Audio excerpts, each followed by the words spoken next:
everyone, welcome back to the Rift Legends Showdown. We are ready and waiting for the grand final between Ultimate Baguette and International Job Center. We are going to now see the best of EMEA go head to head here, Blam. I'm excited. I hope you're more excited than me because I'm really excited to see what's going to be happening, especially with Fearless Draft. Oh, absolutely. I mean, as we get into Fearless Draft, I mean, we're going to see the likes of Carlos, Snorlax, Random, obviously Shy as well, going up against the likes of Final Wax and Hestes. So again, this is kind of just like a little bit reminiscent of when the esports scene was kind of like huge and big, and these players were going head to head, obviously, quite frequently. So let's get into game one BP here. But the Poppy ban is still a priority for the side of International Job Center as it was yesterday. I love it. Carlos changing his name to Roberto Carlos. He's going to be swinging in them goals of hopefully today you're going to be trying to get a victory for his team. I think this is going to be a very close neck and neck series. I think, as I mentioned before, you know, these are the best of the best in the EMEA, and these are some of the best players that have been grinding throughout every single season of Wild Rift. They're always there at the top when you're looking at the best players. They always want to go head to head. They always want to play at the best they can to and show themselves as the best in EMEA. As you mentioned to start things off, we have the Poppy ban, Rumble, and Gwen being the first three bans on the board here. I think we're going to be seeing very, very interesting drafts, but also maybe very different drafts, as both these teams also look a lot at China in general, and they look a lot at their drafts and what they're prioritizing. Again, you're seeing the Gwen being a quite early ban, showing that the AP damage source for Gwen is going to be a pretty high priority. Aatrox as well. Akali being banned away. Again, these are all very, very big power picks. For me right now, I'm looking at Ryze, I'm looking at Corki, I'm looking at Ornn as a potential here for some of these, or maybe even someone like Lilia as well, which I think is going to be much higher priority in this series compared to last. Yeah, it'd be interesting to see if Lilia does actually make it through in the earlier parts of the series compared to the last one where we just saw her right towards the end. But it's going to be the Jax get bans out here rather than the Corki. So Corki may be getting picked up here for the side of International Job Center. They are no stranger to this Corki pick. And if you can kind of lock it in game one, or potentially go for the Ryze here, depending on which one you want to feel more comfortable on, you're definitely going to lock it in game one, because then your opponent cannot use it for the rest of the series. But it may be potentially, oh, wow, they prioritize the Snorlax or Riven here, so they don't want Final Wax to get that pick either. This is something that Snorlax did play yesterday. We did mention it in a previous series, right? That, you know, the Riven pick for Snorlax. I think in EMEA especially, this is something that doesn't really happen too much in China, but I talked to a couple of really high elo players, especially some junglers as well, and they prioritize Riven very highly, and I think that Riven is one of the strongest junglers right now in the game. So no surprise, again, as you mentioned, taking it away from Final Axe as well, one of the best junglers in EMEA, but also picking it out for themselves. It's going to be responded by the Ornn, which we're expecting to see in that support role. Is it going to be also paired with that Corki? You can get a really strong dual lane combo to start things off here in the draft, or do they want to go something like the Ryze, which is still open? Or I wonder if maybe with some of the nerfs that come on through, it gets lower priority, but it's going to be the Gnar instead. Another pick that we didn't see banned in this first section, but was banned in pretty much every series. Nautilus as well. This might be the first time we're seeing Nautilus even on the Rift. And there's the Corki as well. Very strong pickup here for the dual lane. And of course, has to be responded by the Ezreal to make sure the International Job Center don't ban it away. Don't ban it away, or literally play it and then the other team cannot play it again, because like the Nautilus coming through here, I believe this is like the first time we've seen it over the past 2 days as well. So finally we're actually getting the naughty boy onto the Rift. But not only that, the Gnar as well as the Ezreal. Gnar was banned obviously for the entire of the last series. Today did come through, I think, once or twice yesterday, but now is finally getting back on the Gorge again. Can kind of be sometimes lackluster. I believe there was one series where it actually played a lot better than the other, but pairing it with the Ornn here could kind of try and emulate what that Rumble and Ornn combo has to begin with as well, right? Like trying to chuck them towards Ornn, chuck them into the ultimate as well, trying to just get that double lockdown. Right, to see what the other bans are. Nocturne not being picked throughout the first phase. The same with Rise as well. So no surprise that these two bans are going to be going through. We're probably going to be expecting to see them in the second game. Of course, just a reminder to everyone, this is Fearless Draft. So the picks that do come through in this draft are not going to be able to be picked for the rest of the series. So as I mentioned, you're probably going to be expecting to see like Rise next game, Nocturne next game, but unfortunately not for this game. So it's going to be Ultimate Baguette that's going to have the second pick priority here in terms of the rotation after the bans. Gnar can still be flexed between one of the solo lanes and also the jungle. Don't think it's really a final wax pick, to be honest with you. There's the Lilia ban that I was talking about as well. I think it's going to be very highly prioritized in this series. So two really good jungle bans, in my opinion, from International Job Center. You know the Riven's going to go in jungle. For Snorlax, you take two of the strongest junglers away from Final Wax. It pinches his pull ever so slightly to try and make sure he can't carry as much. Yes, exactly. And then over to the side of obviously Ultimate Baguette, they do get rid of those two big AP picks. And Viego, I feel like, was one of the picks that Ultimate Baguette played yesterday as well, right? I mean, I think it was one of those matches where it was like, hey, how are they going to get onto that back line, right? And then Viego just kind of was like, hold my beer. Like, I'm going to be in the back line. We got some really good kind of like T1 dives into the turrets as well. So potentially seeing that being emulated here for the side of Ultimate Baguette once more. So Final Wax getting that pick, but they are going to get some AP damage come through from the Mordekaiser and then locking it down with the Camille as well. So very sort of like frontline orientated draft here from the International Job Center. This is a typical Chinese draft, you could say, on the International Job Center. Just 4 frontline champions and a Corki just behind, just being the backline damage. You don't really expect to see the likes of Viego and sometimes Riven in draft. Sometimes maybe after a few other picks come through in Fearless Draft, some of the other junglers get prioritized instead. But I think with just the style of junglers that we have in this grand final with Snorlax and with Final Wax, they want to be the main carries for their team. They want to play these carries in the jungle to make a big difference when it comes to these early skirmishes and when it comes to these team fights. Just make sure that he doesn't get away too easy from the rest of International Job Center. But all in mid. What is going on? There's a level 1 fight. They actually predicted that Ultimate Baguette were going to invade at level 1, and they all sit in the same bush. What an incredible start to this game from the International Job Center. Final Wax, unfortunately, is going to be the one that's going to go down, and that's going to stop his early jungle clear, and it's going to put him a little bit behind, and the kill goes in favor of Lebato Carlos as well. So that's going to give, the Camille a little bit of easier time when it comes into the bot lane. I mean, I didn't realize we was casting an all ARAM match, right? Like, everyone's going down, everyone's just going down mid. Let's see what happens for the best at level 1. But hey, there we go. We're already starting off this match in a little bit of a different kind of pace of what we've been seeing over the past 2 days and even the past 2 weeks as well with the battles. But now looking pretty low here. Patris having a little bit of a rough time against Randimito in the top side of the map. So already Na is being put under the restraints that we thought he would be until he gets Mega Na, right? At least.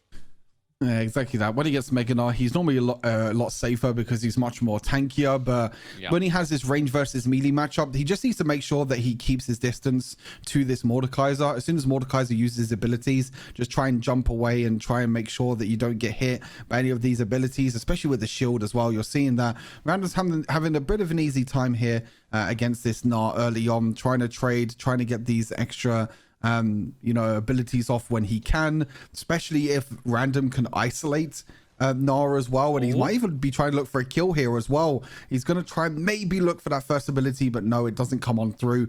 Patris has to use his barrier. He might be actually going down here because Random also has Ignite. He's very, very low. If Random uses his third ability, maybe catch them out, he can look for Ignite, but no, he's going to back off for now, take away the Skarner, look to push this next wave, and then go on through. But look, both the junglers are here. Final Axe is level 5 though, to Snorlax is level 4. So it does mean that, there you go, Ultimate Baguette are going to get the advantage. They get both Skull Crabs in bot lane and in top lane as well. And that's going to give Final Axe a big lead.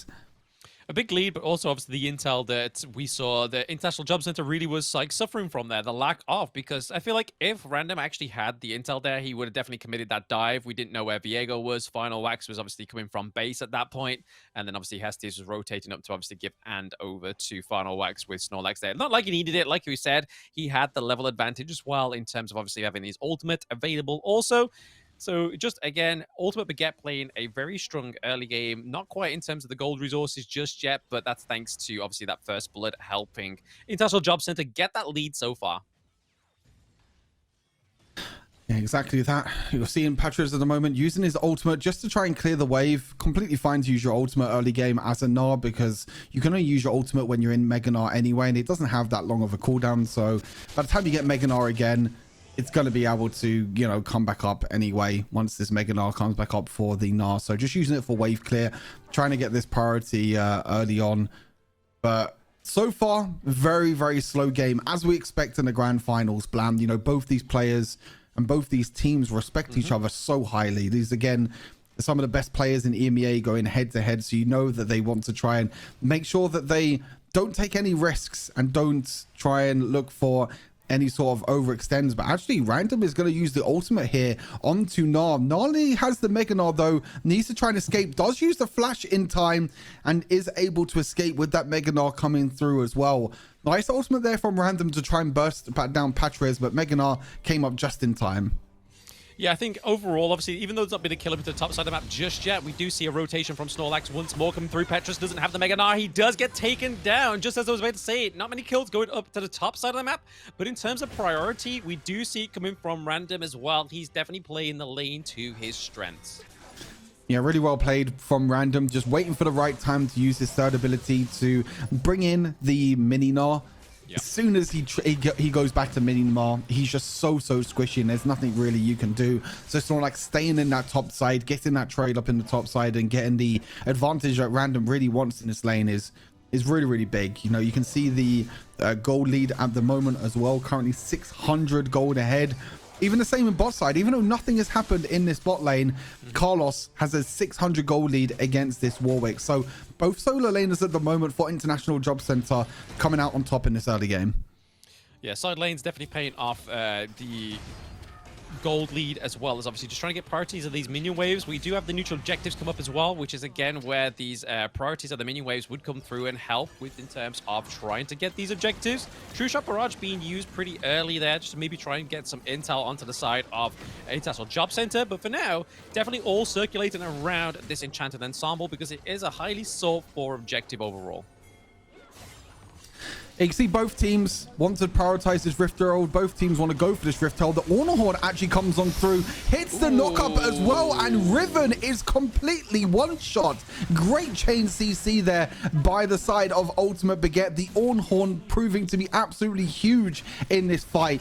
Heste uses the flash as well, lands the knockup straight afterwards as well. 2-for-0 trade for Ultimate Baguette, and that's what they needed to come back into this game. They were falling a little bit behind in tempo, but one team fight can make a big difference, and that's what they were able to do. They get the Rift Herald, and now they can look to use that in one of the lanes to get some early gold under their belts.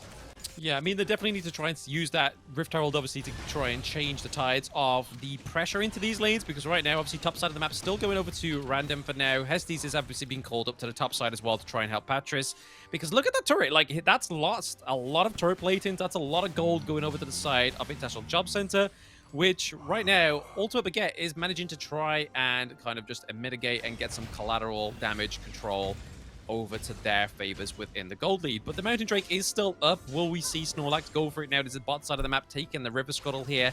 Probably not, because like we were saying yesterday, it's a little bit underwhelming when you get these dragons. Yeah, both teams are not going to prioritize the dragon at all, as expected. You know, this is something that happens a lot in EMEA. You know, no one really respects the dragons, and no one really sees the benefit of getting 3% bonuses and 2% bonuses in terms of damage. They don't really want to prioritize towards the Dragon Soul, because by the time the Dragon Soul comes up, the game might be completely lost. But Final Wax here trying to 1v1 Random. Random does use his ultimate to try and help a little bit with the damage, but it's not going to be enough. Killing spree for Final Wax already on this Viego. And as you mentioned, yesterday this is a pick that Final Wax picked up as well, and he was the main carry for his team. We're looking at the GOAT right now in EMEA in the jungle role, and he's proven in this game that even if he picks these carry champions like Viego, he can still be a big difference for a team. Oh, the Exec ultimatum onto Ezreal is enough to take him away, but the True Shot Barrage is going to do taking a lot of damage onto Xiao. But at the same time, Ultimate Baguette used that Enchantal Ensemble into the top side of the map, so Random is going to have a little bit more of a harder time now trying to keep that pressure onto the side of Patras on Ultimate Baguette. So I feel like this is a good focus for Ultimate Baguettes. They know where to focus their best players, and right now it's looking like Random was looking like their strongest suit into this one, especially going into the 8-minute mark. Obviously, stunting his growth is going to be their first point of call. Yeah, we saw in the early game that Random had a great time against the Gnar, winning trades, getting Snorlax to come up as well to help with them trades. But now, as you mentioned, with Gnar getting that first tower with Final Wax as well, meant that he's actually even in gold now for the Mordekaiser. The big lead at the moment, though, is in that jungle. 2,000 gold lead for Final Wax. You just watch Final Wax, you watch his positioning, you watch his jungle pathing. Every single time that his jungle camps are available, he's there and ready and waiting for them. This is a player that just efficiently clears through his jungle as much as possible. He knows where to be on the map at the right time. He ganks at the right moments as well when his jungle camps are not up and available. You can see he has no jungle camps up at the moment. I mean, it's pretty much the same with both junglers, just trying to power farm and get as much gold as possible. As much gold as possible, but it looks like Final Wax is definitely obviously stars ahead in terms of the gold lead, right? It's like, what, 8.1k to the 5.8k onto the side of Snorlax here. Obviously, trying to catch out Xiao here is going to be the point of call into this mid lane, trying to get rid of that damage into this team fight. Hestes does use the Ornn ultimate. It doesn't connect onto the Corki just for Yao, but they may catch out the Snorlax, or at least kind of play, hey, we got intel on you, kind of stay away, or we will go for the kill. We will pull the trigger. Yeah, Snorlax just being a little bit hesitant now. This is kind of a different play style to what he was playing yesterday, as it seems to be a pick onto Random in the top side. Oh my god, great flash there in the end by the Warwick, actually flashing away from Random's first ability. Unfortunately, he still goes down to Random. They try to shut down Random. They try to get him behind even more in this game, but Random perfectly used the ultimate there on the weaker target, which is the Warwick. Getting that kill, getting the extra stats thanks to that Mordekaiser ultimate means that he's going to be able to survive this lane. So really well played there from Random, being able to stop that gank from coming on through and even getting an advantage from himself. Yeah, exactly. And also getting that advantage into the lane once more, taking that T1 is definitely going to help them try and restore that balance that they once had in the early game. They definitely were struggling once they took that T1 right, but then we had obviously a little bit more of an orientated team fight up to the top side of the map, which really helped that one. But right now, between International Job Center and Ultimate Baguettes, it's pretty close, other than obviously in terms of the gold. The gold is about 2k ahead for Ultimate Baguette, but how they're handling these team fights and how they're approaching each other is definitely playing with respect, like you said earlier, Stu.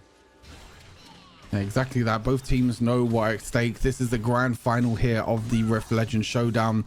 They know they've played against each other so many times. They've probably played with each other so many times as well. And that's exactly what they try and look for, when it comes to these games, is who knows their opponent better, and who knows when to take risks, and who knows when to play passive and stay and just farm up and wait to scale as well. There are so many questions that come into this grand final, because there's so many players that, again, have so much respect for each other that it comes down to a case of who has the better hands sometimes.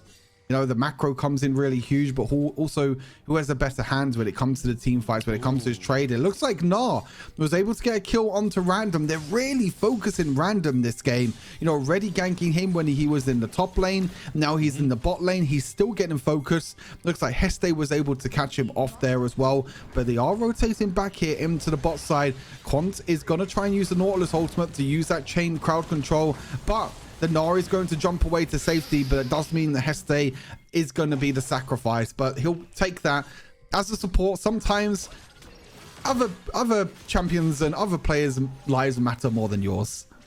Yeah, they've got to shine, especially carries as well, right? Like, if you drop a support life, that's not too bad. I mean, if you save your jungler like that, I mean, Viego coming through there. He's still going in bot lane. Onto Snorlax. Yeah, he's going to go onto the Nautilus as well. Quad look like he's going down. Double kill once more for Final Wax. He is having the final laugh going into this 12-minute mark of this game right now. International Job Center looking a little bit worse for wear, especially the fact, like you were saying earlier, Stu, they are focusing Random because of obviously yesterday his macro performance was pretty much on point.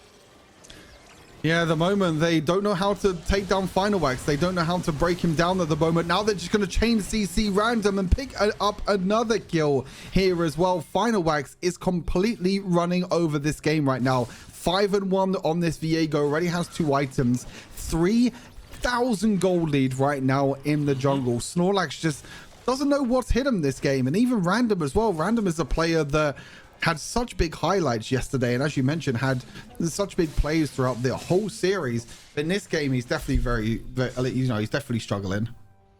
Definitely struggling. I mean, the Mordekaiser, obviously, yes, he can kind of have a great lead if you're kind of ahead. Obviously, having that lockdown with the ultimate as well really helps. But I feel like when you're playing the Mordekaiser from behind and you're not having the greatest of team fights because Ultimate Baguette are literally just kind of dismantling you or at least taking you down before you even get that team fight potential, it kind of means that like Random just hasn't had the kind of like go start that he needs, right?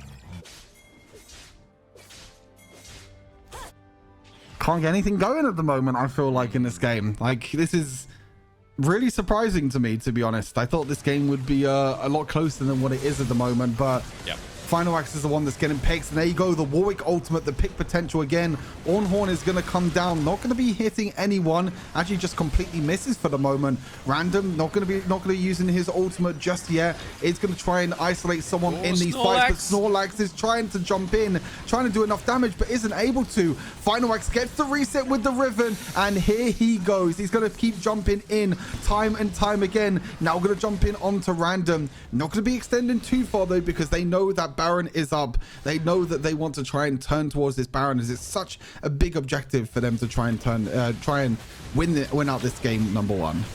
Oh, huge. I mean, it's not going to be contested as well, right? The fact that Snorlax is down, he doesn't have the smite. It's going to be pretty much a free Baron Nashor there, as they do proclaim it for themselves on the side of Ultimate Baguette. But right now, you can probably see a lot of pressure being put into the mid lane here. That is the last tier 1 standing for the side of International Job Center. It will be stopping Shio, kind of like hugging this turret, as we've seen for the majority of this game. It's not actually had the greatest kind of pop-off yet. I mean, he's on 0 deaths, but he's on also 0 kills. So Corki not quite having the finesse he needs in this game number 1. This is your typical ADC gameplay sometimes. You know, sometimes with the Corki, it's very difficult because he doesn't have the longest attack range. So he actually needs to stand pretty close to be able to auto-attack and deal damage. The problem at the moment is you're going to be standing close against a Gnar, a Viego, a Warwick, even an Ornn as well. You know, these are champions that you do not want to stand close to. So you're just sitting back. You're trying to get, you know, little advantages that you can. It looks like there's a fight happening in the bot side. Gnar is going to be able to get the solo kill onto Mordekaiser in the bot lane. Unfortunately, we missed that one. But now you can see that now that the Baron Nashor has been taken, they're pushing all 3 lanes. The Gnar's in the bot lane, the Warwick's in the top side, and now they're just trying to take as many inhibitors as possible. Snorlax is in the enemy jungle. He doesn't want to deal with defending. He doesn't know what defending means. He's just trying to take as much gold away as possible, but now he realizes that he needs to go back to his base. But oh no, the Corki goes down. He's now not 0-0-0 anymore. He's 0-1-0 as a death comes on through. They take that mid lane inhibitor. Again, really nice snap play again. Killing spree for the Gnar in the bottom side. Patros was a player that was falling behind in the early game. Random was winning that 1 versus 1, but Final Wax, the EMEA go in the jungle, makes the difference, and he wins himself and the team game number 1 here for Ultimate Baguette. Yeah, I mean, especially on the carry jungle, like we've saw many times on the Viego, Final Wax definitely played that one very, very well, especially into the early game, obviously getting the first blood going over to the side of International Job Center. Obviously, Carlos was able to get that one, but then after that point, it seems like just a little bit of punishment for the side of International Job Center. The fact that Final Wax was just so proactive on this Viego, obviously in terms of resources, getting the kills up, but then also putting a lot of focus onto random up into the top Yep. side of the map as well. Like that was like kind of one of the big downfalls here for International Job Center. Going into game number 2 is going to be International Job Center once again on the blue side, banning out the Poppy, Pryo. Yep. International Job Center staying on that blue side. They still want that first priority pick. Unfortunately, the Riven didn't work for them in game number 1, but now they're going to have a different pick this time around. They're not going to be able to pick the Riven anymore, so they're not going to get baited by the Riven. I'm expecting maybe something like the Nocturne or the Lilia to come on through, maybe even Rise as well. These are three bans that happened in the second phase of the last game, and I'm expecting them to sneak on through. Actually, Nocturne is going to be a first ban priority this time around for International Job Center. So it might open up a pick like Gwen or Carly that they banned in the game number 1. Yeah, Nocturne here. I mean, we saw, I believe it was either Snorlax or Final Wax on this pick yesterday as well, right? I mean, they definitely played it very, very well. The burst damage coming through is definitely very frightful, very hard to counter. We saw, obviously, their opposing team trying to pick picks like the Lysandra to try and counter it, but still just wasn't enough. Just the damage was too quick, too fast, too furious for the Nocturne. But the ban there does definitely pay some respect, as well as the Aatrox. We did see Aatrox in the previous series. Didn't quite give us the performance we really wanted. Obviously, it was played down to the bot side of the map on a farm, duo lane main player. And again, just didn't quite play the dread that was really hoping from for the Aatrox. Exactly that. Aatrox being banned out so far. Gwen is the only champion I can think of that's really open right now if International Job Center want to focus it for this game number 2. We're still waiting for Ultimate Baguette for the last ban. Ultimate Baguette are going to keep the last bans. A big thing to note here, International Job Center changed that Gwen ban for Nocturne. They've left the Gwen open this time. Were they doing it as a plan to pick the Gwen, or were they trying to bait Ultimate Baguette's hands and maybe try and drop like the Jax, for example, and try and get a Jax for themselves? But they have to pick the Gwen, of course, as we mentioned, you know, banned in game number 1, wasn't banned this time around, and it's still going to be a very strong pick this time around, and again gives you that AP damage source that you need. But now we're looking at maybe champions like Lilia, Rise could also come on through as well as a priority, as well as maybe prioritizing that duo lane, you know, Xayah open. Wow, they just slammed the Yone. Very, very crazy pick here to just slam the Yone on the 1-2 pick. But yeah, Lilia pick again, no real surprise. Yeah, Lilia pick coming through here. I mean, Gwen, is this going to go over to random? I believe the last time we saw Gwen for the International Job Center, it was actually random that had it in the previous series they played against, I believe it was Vapo. But Yone, again, is another one of random's picks. So the fact that Fearless Draft is coming through, the fact that going forward, random won't have his Yone, and then pairing that up with the Lilia here, is it going to be a lane Lilia? We are probably yet to be seen, but it has more likely been a lane Lilia for the majority of the series he's played before. But we are going to be getting the Rakan for Quaint here as well. So there we go. Could just be a Xayah Rakan here. You can honestly slam Xayah Rakan. I think it's still a very good dual lane combo that you can go for, especially because you prioritize the Rakan pick. You can pick the Xayah here. It kind of forces Ultimate Baguette to either pick their AD carry or their support, and you could just ban the others out if you're International Job Center. A support pick is really valuable. It means you can ban out other supports like the Alistar, like the Yona, which can be really big counters to the Rakan. Wow, they slammed the Lee Sin. They take the Lee Sin away from Final Wax.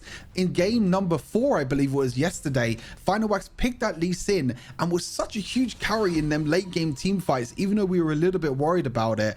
Then instead picks the Lee Sin away from him. Snorlax is going to be there right now. So really this early game is about full-on aggression. The Rakan engage, the Lee Sin engage in this early game. They really want to try and shut down this Lilia in the jungle. But in general, picks on either side are exactly the same. Both supports picked, both junglers picked, and both solo lanes picked. So now for the bans, it could be some more solo laners like that Yasuo, or we could be seeing some priorities on the marksman.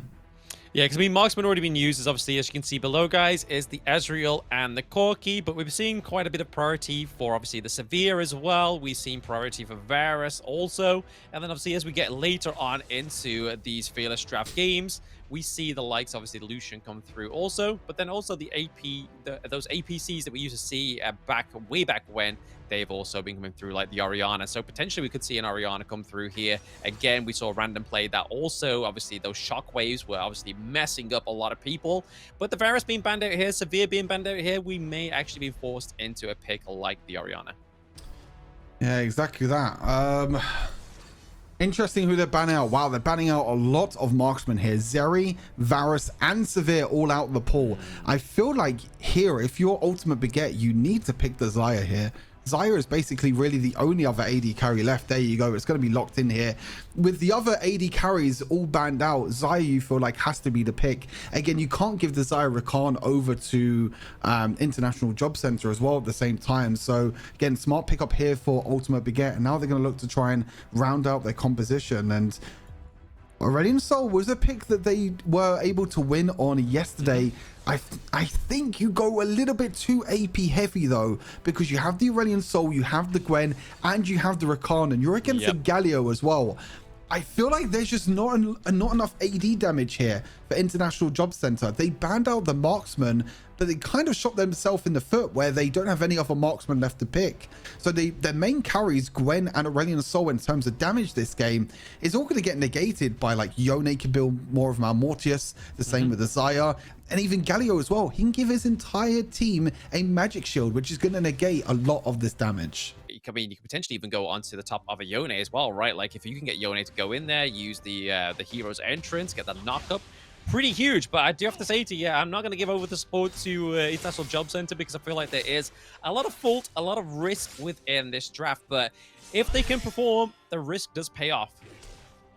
Wow. Well, actually, wait a second.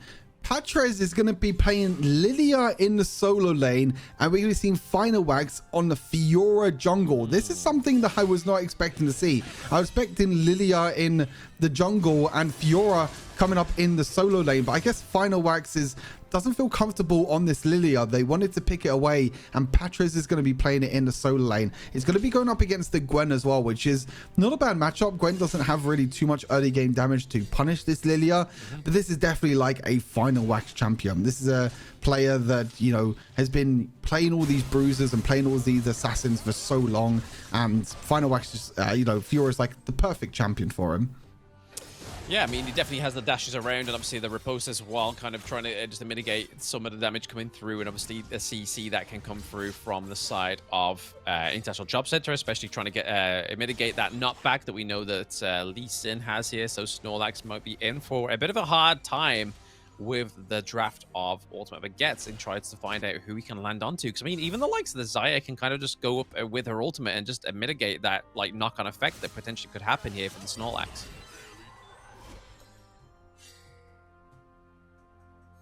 Bit of a slow early game to start things off here. You're seeing Final Wax here also going for Fleet Footwork as his rune choice. Fleet Footwork, since the change where now you have double auto attacks, really gave a lot more junglers the viability. You know, you see a lot of Fiora jungle, Yone jungle. I'm trying to think of some others that can even work in jungle with Fleet Footwork. Aatrox as well. There are a lot of junglers or a lot of champions that have opened up to playing jungle now because of this Fleet Footwork change. That double auto attack when you proc Fleet Footwork means that your jungle clear speed becomes much quicker in the early game, and you can rotate and try and make a lot of impact during these fights. So it's going to be, you know, very important to see, you know, what's going to be happening when it comes to Fiora, Final Wax, and whether he can get his team ahead again like he was able to do in the previous game. Yeah, I mean, already a bit of a difference from game number one. Obviously, they didn't all meet into the mid lane, didn't all kind of go for that early invade. They're just kind of playing this one out a little bit more kind of coy. Again, with a few bits of more respect into the early game, thanks to obviously not that big dive there. But random onto the Renekton here, just trying to keep poking out the Lilia for now. Obviously, doesn't do quite that much damage in the early game. Needs itemization, as you can see here. Just trying to beat a little bit of like that kind of like gnat on the back of your head, just kind of just like itching away at you. But Right now, we are seeing that the gold lead is pretty much very neck and neck between these two teams because still the first blood is on the board. The bonus gold yet still hasn't gone over, but to the side of International Job Center, we see that Random's able to actually get a few of the turret platings here from this turret. Yeah, I'm kind of surprised here that Ultimate Get actually went for the lane swap. They put Lilia up into the Renekton, which in my opinion is a bit of a harder matchup because the Lilia is just going to get, you know, a little bit punished by, you know, Renekton playing more aggressive. And they're putting a Yone down into the Gwen. I think their whole goal here is they're trying to make sure that they, nearly Sonic Wave landing there, but they're trying to put this Gwen behind in the bottom side because Yone can definitely go toe-to-toe with Carlos. As you can see here, Yone trying his best to deal as much damage as possible to Gwen, but we missed the first blood into the top lane, and 2 kills actually into the top lane as well. Looks like both, you know, Galio got a kill. Yep. And Rakan got a kill. So it's both the supports getting a kill in the end. So it looked like a tower dive that maybe didn't go in too much favor of International Job Center. Exactly, the CC just coming through, especially how bad of brews both Random and Patris were both into the top side of the map. So it's just kind of just trying to claim a kill for themselves. Obviously, first blood did go over to the side of Ultimate Baguette, but still they are not too far ahead with the gold for now. But you can kind of already see how this Galio is going to form into this matchup, right? Got to make sure that they don't lose too many turret platings to the bot side of the map as well. Obviously, that's going to just further International Job Center's lead within the gold.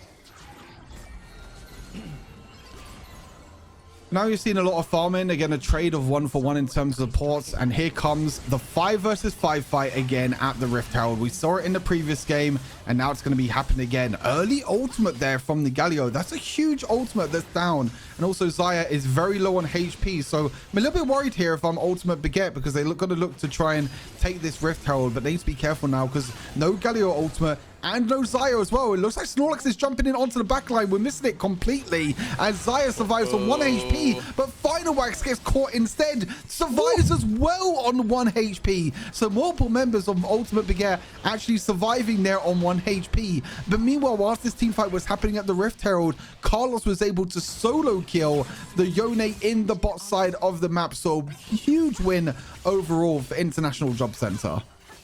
Yeah, definitely this the win in the cells that they needed after that game number 1, right? They are needing that kind of amp up, that hype that they missed from game number 1, and they definitely have it right now in game number 2. They've got to make sure that they don't lose this momentum. And right now, Estes to the top side of the map does get the knock up onto Random. The taunt does come through as well. Lilia, as well as Final Wax on top of the Renekton. It's not going to be enough of that HP regen from the ultimate. Keeping Random alive. They do get the takedown. They could look to push this top side of the map, whilst that T1 into the mid lane may fall here thanks to the Enchanted Ensemble. Yeah, you can see that the Rift Herald in mid lane is trying to get focused down, but to be honest, there's no one there trying to get that mid lane tower. I think Ultimate Baguette here are actually going to take this top lane tower for free, and they're going to take first tower of the game. And that's even when International Job Center took the Rift Herald. They used the Rift Herald in the mid lane, but no one was there to try and push that tower. There was multiple people in that mid lane. It was only Xayah defending it. So they could have easily taken that mid lane tower and just traded top lane tower for mid lane tower, which would have been very worth International Job Center. But Ultimate Baguette again, focusing Random. Look at him, 0-3 right now. The focus in the last 2 games from Ultimate Baguette has been shut down Random and make sure that he cannot run over this game. He knows that they know that Random is one of the big standout players here for International Job Center, and they're just not allowing him to breathe in this game. They're just keep on ganking him over and over again. He's just not getting any time to rest. Yeah, exactly. I mean, it's pretty harsh onto Random, to be honest, because I mean, he's definitely feeling the full brunt of Ultimate Baguette into the top side of the map. But hey, when you got a player so good as Random, I mean, it's a little bit of a backhanded compliment in a way. Like, hey, we keep diving in, we keep doing a lot of depth kills onto him, but we need to do it. If we don't, if we leave him alone, he's going to get the lead that he needs for his team. quick look at the items on the bottom of your screen. Very surprised here that Yone, as a pick might be played in the mid lane here. Ultimate comes on through. Nice dodge away from Snorlax as well. The kick away just to make sure he lives. Yone might actually just die. He just gets chain CC'd into death. The Lee Sin kick into the Rakan charm as well. Really nice pick off there. Unfortunately, the Yone being caught out there with a bit of a too aggressive dive. And now Snorlax is going to go into mid lane. Has to force out the Xayah ultimate in the end. But one thing I wanted to mention is that I'm very surprised that Ultimate Baguette, you know, the Yone and the Galio both focusing on building plated steel caps over the Mercury treads, as there seems to be another pick in this bot lane as well. Suddenly, International Job Center are finding picks across the map. The Galio goes down. They're trying to go onto Lilia as well, but the sleep comes through. The three-man sleep. Final Wax is going to try and clean up this whole fight. He's trying his best here to try and take down the Aurelion Soul. Rakan just jumps forward. He goes down. Aurelion Soul goes down as well. It's a double kill for Final Wax. Random's going to try and come on through here to try and clean up, try and clear Final Wax. He baits the parry out early, and Random takes the shutdown. Crazy fights and crazy skirmishes happening across the map, but overall, it's an even trade again. We're looking at even gold across the map. Yone being caught into the mid lane. Snorlax forcing out the flash from the Yone, but he's able to survive. Final Wax, though, again, look at his gold. Look at the kills on this player's board. Final Wax, again, looking to be the main character in this team. Yeah, again, I mean, when you go for a pick like the Fiora compared to the potential, obviously, the Lilia into the jungle, it makes sense for Final Wax to get the Fiora right. It's definitely got more carry potential, a little bit more of kind of like a me against the world kind of pick that we saw from the Viego as well. But right now, definitely International Job Center are coming back with a little bit of fight here. They're ahead with about 1k gold for now. But other than that, it's not the greatest lead going into around about that 10-minute mark, right? You want to kind of see a little bit more of a clear divide between these two teams. If they really want to have that kind of early, that just better off mid to late game for themselves. Oh, Yone being caught here, though, into the bot side. Galio ultimate comes on through. Heste might also be caught as well, though. He does need to be a little bit careful. Final Wax was trying his best there to try and trade back in terms of kills, but not going to be able to, unfortunately. Great pick off again by International Job Center. And it seems like the story of this series so far has been who is going to be able to get the picks on the side lanes. It looks like Final Wax this time around is going to try and get the pick on that Aurelion Soul. Great kill by Final Wax. Random might be trying to get the trade-off. Oh my god, he's playing Ring Around the Rosies with him. Final Wax, don't do this to me, please. What's going on? The cameraman's lost control. I want to see the Ring Around the Rosies between Final Wax and Random. He lives. Final Wax is like, nope, I'm going left, I'm going right, I'm going up, I'm going down. Absolutely crazy here for Final Wax. Again, getting another kill onto the Aurelion Soul and surviving in the enemy jungle. Yeah, I feel like Final Wax was just doing like a GTA code for like the PlayStation 2 or something. He was just like up, down, left, right. He's just trying to get out of there. But there we go. Patris gets taken down. So they do get something for the side of International Job Center, but it was played very eloquently there by Ultimate Baguette, because obviously as everything was going on down to the bot side of the map, we saw obviously that Xayah was getting that push into the mid lane, obviously securing that T1 as well. Very crucial for both of these teams. Ultimate Baguette's mid lane looked pretty low because obviously it did face the brunt of the Rift Herald, but somehow Ultimate Baguette's come out on top here. Gotta watch out though. Snorlax almost getting caught by that taunt, but is able to get out of there just in the nick of time. Exactly that. Snorlax going to be jumping away here, but again, Snorlax is pretty far behind here in terms of the jungle gold. If we look at the gold across the rest of the boards, Gwen about 300 gold up at the moment towards the Lilia. Yone, though, falling really far behind. I'm actually really surprised with how much Renekton and how much Random is still able to keep up. He was 0-3 with the least amount of gold on his team. Now he has the most gold on his team. So I was talking about how there's a lot of like AP damage on the side of International Job Center. Renekton might be not be able to do too much. Now he has the most gold on his team, so now it's going to be very scary to try and, you know, do something against this Renekton that's going to be jumping on your face. Yeah, no jumping on in the face. I mean, hopefully it's still consensual between these two teams if anyone is jumping on anybody's face. But we are going to get into about the, still 1k territory between the gold right now between these two teams. So it's fine line. Like, there's no kind of like balance in like being tipped over by either of these teams, so no clear lead. It could still all change by the top of a hat, but right now, Hesty is trying to just get the knock-up onto Shio, or at least trying to just push him away, zone him out of this mid lane. Trying to just maybe potentially try and bait out this Baron Nashor here. Are they trying to pull in Ultimate Baguette? Yeah, it's like Yone's going to look for the flank. Look at the Yone TP in the backline as well. He's trying his best to get onto the Aurelion Soul. Sleepy comes through as well from the Aurelion Soul, but there's no follow-up yet at the moment. It is a 2-for-1 trade in favor of Ultimate Baguette. They're going to look to try and go back here. But that Yone TP might have been absolutely huge into the backline. Unfortunately, couldn't find the right angle to get onto the Aurelion Soul. You can see that Yone, every single time that he joins this fight, he wants to try and focus on that Aurelion Soul, but now the Baron Nashor has been started. They're going to try and turn this around here. Final Wax needs to be careful. He is pretty low on HP, but Ultimate Baguette stop the Baron Nashor from being taken down. They do their job, and actually, Carlos is actually staying on the Baron here. They're keeping the Baron healthy enough, and maybe they might even look for the Baron themselves. They know that Fiora is very low. Fiora actually going back to base, but no, surely not. No, they're taking too much damage themselves. I was a bit worried there for a second. I was like, whoa, like International Job Center, what are we doing? Like, we're taking Baron underneath their noses for free? Like, that nearly got completely out of hand, but overall, a win for Ultimate Baguette in terms of the team fight, but International Job Center doing very well to stop Ultimate Baguette from taking down the Baron Nashor. Yeah, I feel like if they were to take down the Baron Nashor onto the side of Ultimate Baguette, then it would pretty much sign out this next game, right? I mean, they already have the loss into the mid lane, which could be crucial for them, but right now, getting charmed is going to be Patras here, getting a 3v1 dive. It's going to be the kill going over to Shayla. Hestes go in. He does get the knock up. Is he going to be able to get the taunt? Snorlax has to get out alive. But now, Roberto coming in. Carlos getting the damage onto Hestes. Hestes goes down. It is Final Wax just trying to poke out, do a lot of damage. Random trying to get a bit of payback for that early game. Final Wax looking pretty low. The Ignite comes onto him. He's able to get out alive just by a little bit help. But into the back line once more is Carlos, picking off the Xayah, picking off the Galio, as well as the Yone. This is a full wipe for Rakan alone, and they can take the Baron Nashor.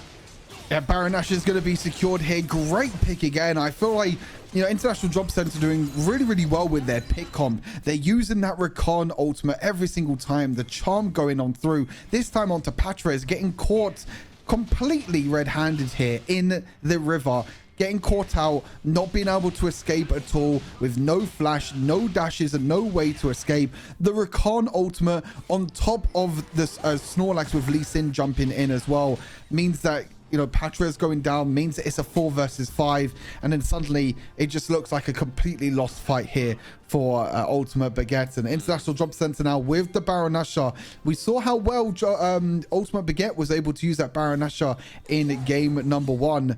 Now we're gonna have to see if International Job Center can do the same thing here in game number 2. You can only hope so, right? I mean, this is the grand final. We don't want to see a 3-0 stomp come through here. Final Wax just go in, try to bait a lot of the skills, but the quickness came through. The CC from the Rakan is going to be huge, but here it is. That enhanced ultimate from the Aurelion Soul right now is showing and paying a lot of damage onto the Xayah. Xayah goes down. Galio into the back line there, going against Carlos, looking pretty low as well. Patras goes down. It is a fight on 3 fronts with International Job Center going against the Ultimate Baguette. And they clean up shop once more. Yone looking pretty low. Can they get another ace here for the side of International Job Center? It's definitely put them leaps and bounds with that gold lead.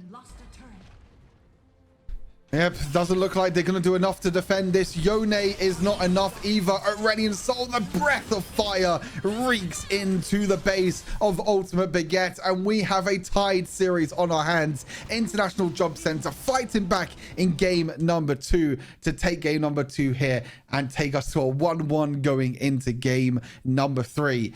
I feel like overall that was a very, very messy game. It was very back and forth. It was whoever got the pick at the right moment. You know, it's Final Wax diving in onto Aurelion Soul. But I think the real big difference there was that Rakan pick. Rakan making such a huge difference. Quant jumping in there, getting picks every single time. You know, Patras caught at that Baron. Unfortunately, was the big ending point for this game. You know, if Patrice didn't get caught around that Barrett, it would have been a 5 versus 5. Everything would have been fine. But Quant finding these engages at the right moments, at the right times on this Rakan, you could see there, 13 assists. He was a part of 15 of the 19 kills that International Job Center were able to get in this game number 2. But do International Job Center have that answer to that question? But we'll find out here. Is the Nocturne going to get banned in this game number 3? This is the BP for game number 3. So now we're going to be seeing a swap of sides this time around. Baguette is going to go over to the blue side and International Job Center is going to go on to the red side. And this is the first time we're going to be having this, because in game number 1 and game number 2, International Job Center, were on the blue side. Now they're going to be on the red side. Does this change up anything with the draft? We're already seeing it does switch up the bans here for Ultimate Baguette, banning Rise as their first ban this time around. And I think this does change a lot of things up with blue side and red side bans, because red side, normally you want to ban the really OP champions, the priority first pick champions. Like, you're going to see Aatrox, you're going to see Rumble, and you might even see Akali for red side. Blue side, you have a bit more flexibility. You don't have to worry too much about the OP picks, because you have that first pick priority. If one of them are open, it can just be picked away for you in the first pick, and you'll be very happy. So you're seeing, you know, Ultimate Baguette now switching up their bans, as well as International Job Center. And there's the Vi that we're speaking about in that post game too, right? I mean, we're looking at the jungle champion pool that is still available. Vi was one of them that generally comes through quite frequently. So obviously single target lockdown is not going to be the case for this pick here.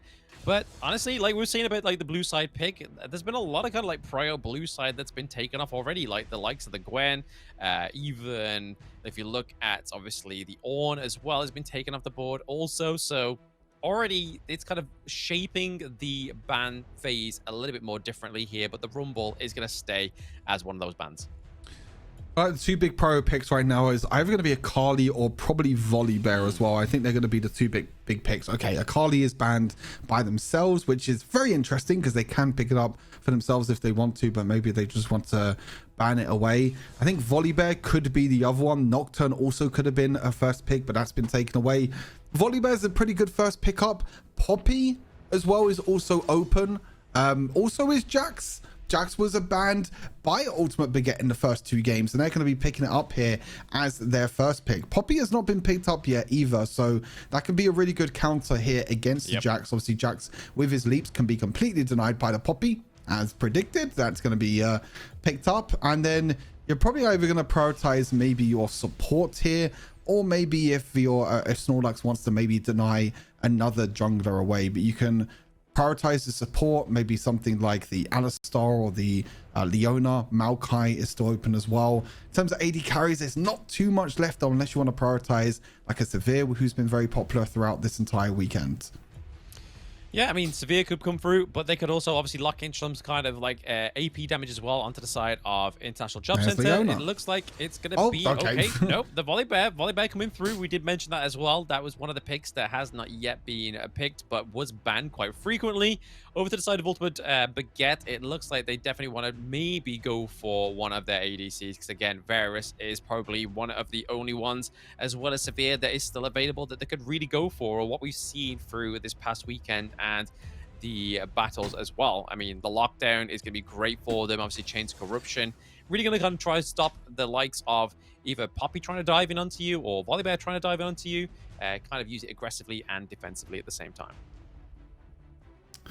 Yeah, exactly that. We'll have to see what the Ultimate Baguette last pick is going to be here, to see what's the roundout's going to be. I'm expecting maybe a support pick here, or maybe another one of their solo lanes. It depends what they want to prioritize. They do prioritize that Leona, and it's going to be countered straight away by an insta-lock here for the Olaf. A lot of CC against it. You know, the Leona, the Varus, the Jax, a lot of CC for the Olaf to run straight the way through. I mean, as you mentioned, though, we haven't been seeing a lot of great performances on the Olaf, but this could be the game that Snorlax can pop off. It could be the change maker. It could definitely change all our minds, especially from the performance of what we've seen from the Olaf. Again, what we mentioned earlier, the Shyvana being banned out as well could have been a potential pickup for Ultimate Baguette. Obviously, Olaf is going to be the jungle for the side of International Job Center, so I can imagine we're going to see a few more of these jungle bans come through from International Job Center, whether it be something like the Jin Sao as well, because again, that was another one of the big picks for the previous day. But then over to the side of Ultimate Baguette, you're probably looking at trying to take down some of these carries like the Orianna, as we just saw get locked, take down there. Potentially some more AP damage lockdowns. I mean, overall, yes, they don't have any onto the side of International Job Center just yet. We don't really want to be seeing anything like a Swain or a Vladimir being picked in, because obviously how horrible sometimes that pick can be after that right amount of time to scale as well. Waiting for the next bans to come on through. Got to be another jungler. It's going to be the Kha'Zix. Really ban away them carry junglers away from Final Wax. Again, as I mentioned multiple times, Final Wax is the he wants to be the main character on the team. You know, he wants to be the man, the carry man on the team to try and lead his team to victory. He's not going to be able to get his hands on the Kha'Zix or the Shyvana in this game. Orianna being banned and Vladimir being banned. Two very good bans away here from Ultimate Baguette. Again, you're probably looking at who's even left here. You can try and maybe go Ziggs if you want to as a potential. There's not really too much else that you can go for here in terms of AP damage. Volibear is definitely not a lot of AP damage here, and you probably need something else. Or you can prioritize maybe picking your support here. Maybe an Alistar could be really good. Milio? Okay. This might be Milio Kai'Sa. I'm pretty sure this is going to be Milio Kai'Sa. This is going to be very, very interesting. I mean, Milio is a classic enchanter that can counter a lot of these melee champions and a lot of these bruisers, you know, with the Jax, with the, you know, well, other bruisers come on in, even Leona as well. Darius, Milio could do very well against the Darius. But the great thing is Milio has a cleanse built into his ultimate. And what do Ultimate Baguette have at the moment? Crowd control, Jax CC, Varus CC, Leona CC. There's so much CC on their side. I think it might be a Milio Kai'Sa angle, because Kai'Sa's really the only AD carry left, and Kai'Sa does do a little bit of AP damage with that Volibear, and that could be enough. There's no way they pick away the Kai'Sa. There is no way they go Varus solo lane and they pick away. There's no way. There's just no way. Nope, they do.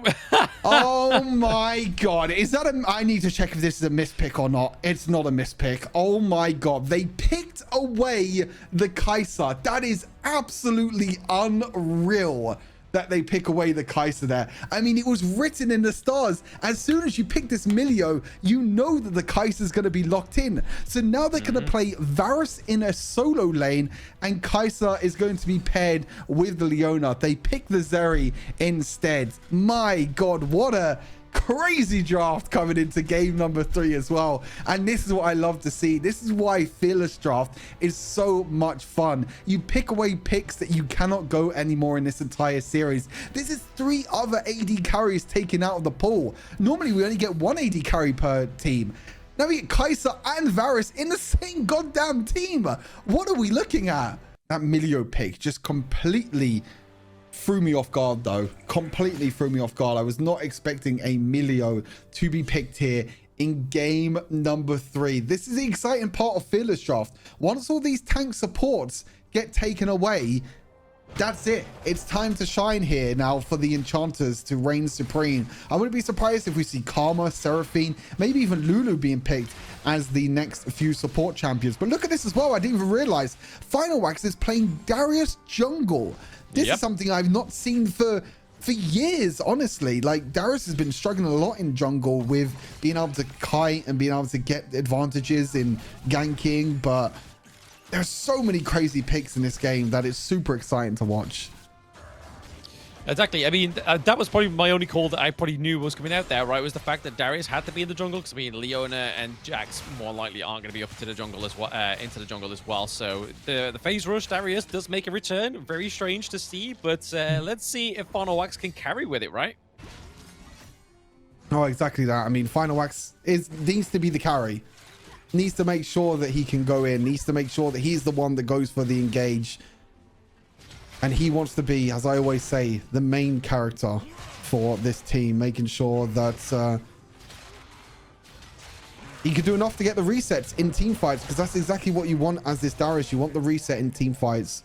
But it's going to be very difficult. There's not really too many champions that you can get resets on, because this Zeri and Milio are going to be very far behind these frontline champions. So Darius needs to get these stacks and needs to try and burst down the likes of the Olaf, the Poppy, and the Volibear before they can try and break through, or before he can try and break through, sorry, onto the likes of Zeri and Milio on the back line. Yeah, it's gonna be a tricky way for both, obviously, for Ultimate Baguette to try and get into these team fights. I mean, we do have a little bit more range on the side of Ultimate Baguettes for now, so I feel like they have a little bit more of a blessing as long as their front line can kind of be strong enough for them, or at least forefront for them to actually have the positioning they need to lay down the damage. But obviously, having the Varus, it's gonna have a long range poke, and we've seen some real big damage numbers come out from a Varus as well. Varus does have a lot of lockdown, does have a lot of damage as well at the same time, as you mentioned, you know, with the arrows coming on through, with him stacking up his passive. It's going to be very important to see if the Varus can make a big difference. I think all my eyes this game, though, are definitely on the Olaf. You know, can the Olaf get onto the backline, onto the Varus, onto the Kai'Sa? Because there's not really a lot of lockdown for this Kai'Sa. You know, there's no real engage in terms of, there's no Leona, there's no Maokai, there's no lockdown for this Kai'Sa, so she can really run around in team fights and do a lot of damage. The only real threat at the moment that is going to happen for this Kai'Sa and for the Varus is the Olaf. If the Olaf can get shut down early on, then I feel like the double AD carry setup here for Ultimate Baguette is going to run over this game. Yeah, exactly. If they can't get the shutdown onto those two, then it's going to be a bit of an issue for the side of International Job Center. But for now, they don't really have too much of an issue. They haven't dropped a single death yet. Neither of these teams have. They're just kind of still feeling themselves within this 3-minute mark. Gotta be careful, though. Okay, the damage does go over the Quake there. We are seeing those snipes actually land from the side of Ultimate Baguette for now. Just got to make sure that they aren't getting those kind of death or winning blows. Yeah, Leona using the ultimate quite early there. He should still have it up for the objectives. Kai'Sa taking a little bit of damage as well, but you're seeing Heste just waiting in the wings at the moment. He's making sure that he hovers along both of these AD carries. Whether it's the Kai'Sa, whether it's the... Oh, they're actually going to jump in onto random here. The flash hook as well from Final Wax. The dunk comes on through. First blood for the Kai'Sa. Great pickup there from Ultimate Baguette. Had to use both of their flashes, but they do get first bloods. Again, just bullying random in the early game. I mean, he definitely seems to be able to take it, because, I mean, he turned around that game number 2 bullying into a victory.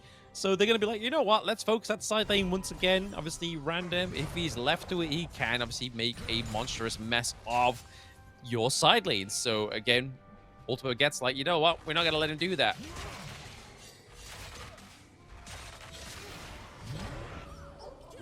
Have a look and see how the rest of these fights are going to be happening. Just a few exchanges. You're seeing that Volibear is having an absolute field day in this top side of the map at the moment. The gold is pretty even, but Volibear is just completely unkillable in this side lane. It's very difficult to try and lock down this this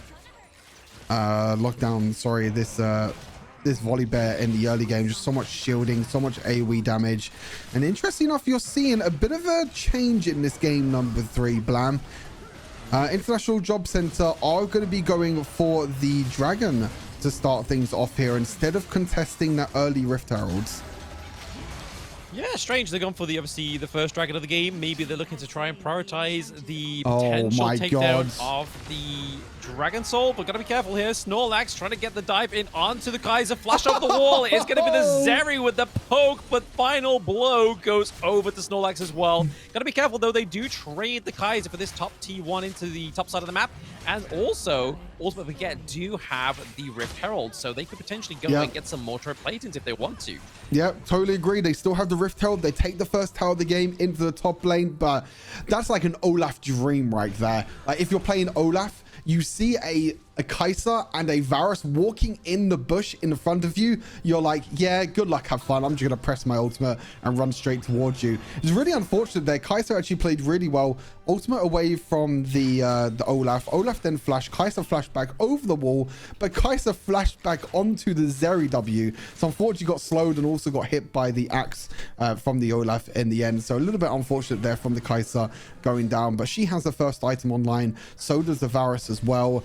Olaf unfortunately still doesn't have his first item. He's still farming through his jungle and needs to wait and kind of go back to base to get that 22 force speed. As you mentioned, that Rift Herald still in the hands here of Finawax. We're kind of figuring out what he's going to try and do here with this Rift Herald. He does have that empowered recall, so he is kind of keeping it as an empowered recall at the moment. But tower placements are dropping, I believe, in 10 seconds. So he doesn't have a lot of time here to drop the Rift Herald to try and get some tower play-ins. Or is it 7 minutes 30 seconds? I can't remember if it's 7 minutes or 7 minutes 30 seconds.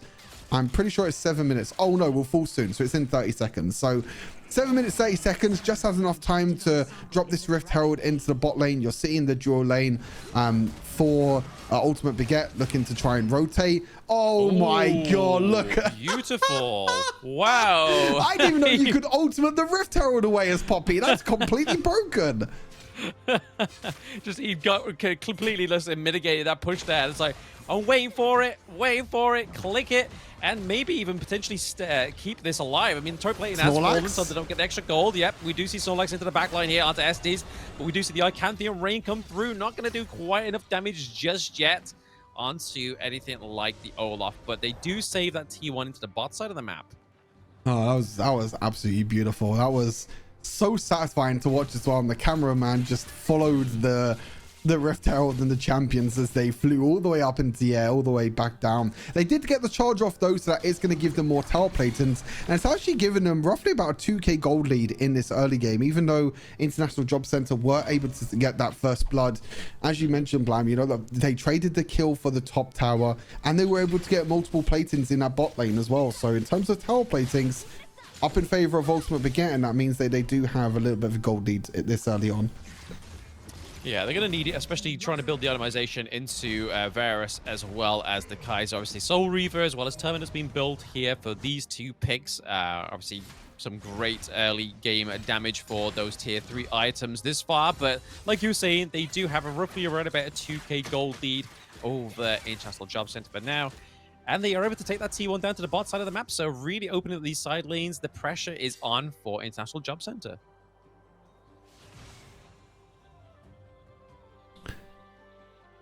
Pressure is on. We'll have to see if Ultimate Baguette can continue this gold lead for now. But and the big thing here is, you know, what can a Zeri do in team fights? I think this Zeri is going to be very scary here with the Milio, where we go into the mid game and the late game. But it's all about what the Zeri can do in these fights. If Zeri can be a main carry, you're seeing the Milio actually go for Ardent Center as a first item, really prioritizing the attack speed onto the likes of the Olaf, the Zeri, even champions like Volibear and Poppy. It can work very well as well. And I didn't even realize as well, but there is a lot of AD damage on the side of International Job Center this game. They only really have Volibear as the AP damage, and you're already seeing pretty much everyone go for plated steel caps here. Even the Kai'Sa are going for plated steel caps for Ultimate Baguette. So they know that the main damage threats are all going to be AD champions. Zeke's has already been built as well. I wouldn't be surprised to see some more armor items across the board. But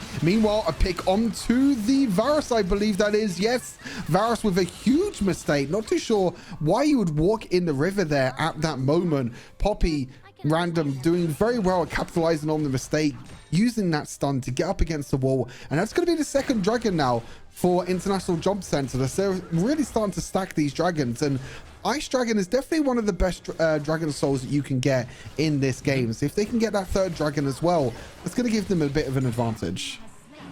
Exactly, that 3% advantage, if they can get it, is going to be better for the side of International Job Center, rather than kind of just completely losing it and contesting that third Drake when it does come through. We have a bit of pressure into the bot side of the map there.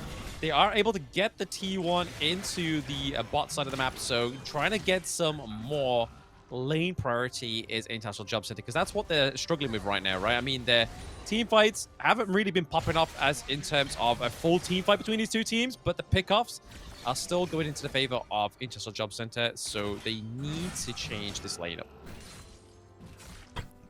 Yeah, I think I was talking about, you know, how Ultimate Baguette can actually try and, you know, use that gold lead to their advantage, use the tower platings and the early tower that they got to their advantage. Unfortunately, haven't been able to. You know, sometimes what happens is when the early Rift Herald goes down, you use that gold lead in the early game to actually try and contest the second dragon. But the pull is going to be happening over the wall here. Random actually gets his ultimate stopped, but he's going to flash back over the wall here, try and push Patres towards his team, but that's not going to work. Patres also flashes away as well. No kills going across the board, just a few summoner spells, and again, no more kills. We had 3 kills in 12 minutes in this game, Blam, and this is what I mean by this series, and this game in general is going to be very, very close, and it's going to be really exciting to see the outcome once a few more items and everything comes online.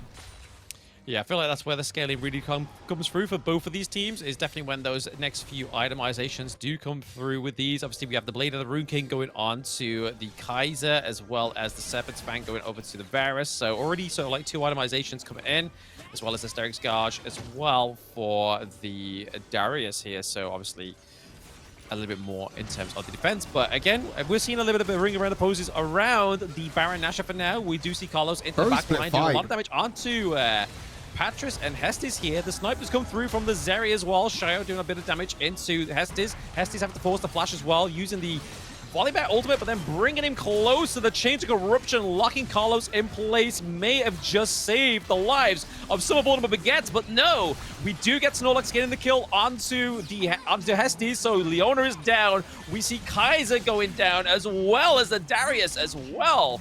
This has been a concise team fight, a 3-2 trade overall. A complete mess of a team fight, to be honest with you. Like, there are so many fights happening across the map. Snorlax was looking for a tower dive onto Leona. Kaiser was just getting absolutely bullied on the backline. But this whole time, Milio and Zeri were completely untouched. These are 2 champions that you have to look at in these team fights.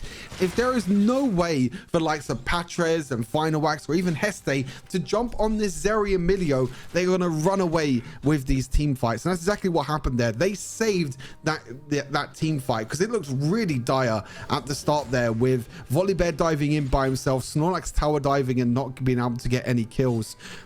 But Shy and Quant has to be the main carries in this team composition, with that extra range and the extra damage that Milio is giving over to that Zeri. But they are going to be starting off the Baron again. There is no vision at all. They take this Baron very, very quickly. They're not even going to ward it. This might go down without anything at all. The flash doesn't even come through. A free Baron Nashor taken under the nose of International Job Center. And that came from absolutely nothing, Blam. Yeah, absolutely nothing. Obviously, like you said, no vision meant that they had to take it quick, unless that International Job Center was like, right, okay, we're going to go and try it. They try and launch the axe into there. Obviously, we saw Snorlax try and get that last little hit to try and make sure and overturn that Smite death. But it just wasn't enough. No flash committed. And after a team fight that went into the favor of International Job Center, they completely just crushed that momentum that they had after that team fight. Yeah, when you have this double AD carry composition with the Kaiser and the Varus, you melt objectives. Objectives go in an instant, and you can see there that how quickly that Baron Nashor got taken. Now we have the Dragon coming up in 15 seconds, and you can see the main priority now for Ultimate Baguette. They're not really too worried about pushing these towers with this Baron Nashor. They want to deny away that Dragon Soul. Snorlax still doesn't have his flashback up, but they're not even going to try and get this Dragon Soul. They're just going to kill Patres here in the top side. They're just going to take the free kill and nothing else. Patres is going to risk his life. The Dragon is going to be taken here by Ultimate Baguette. So again, another game of no Dragon Soul. It was very close, and to be honest, if that Elder wasn't, if the Baron wasn't taken, then International Job Center did have an opportunity there to try and take that Dragon Soul, but it's so difficult to fight when Baron Nashor has been taken.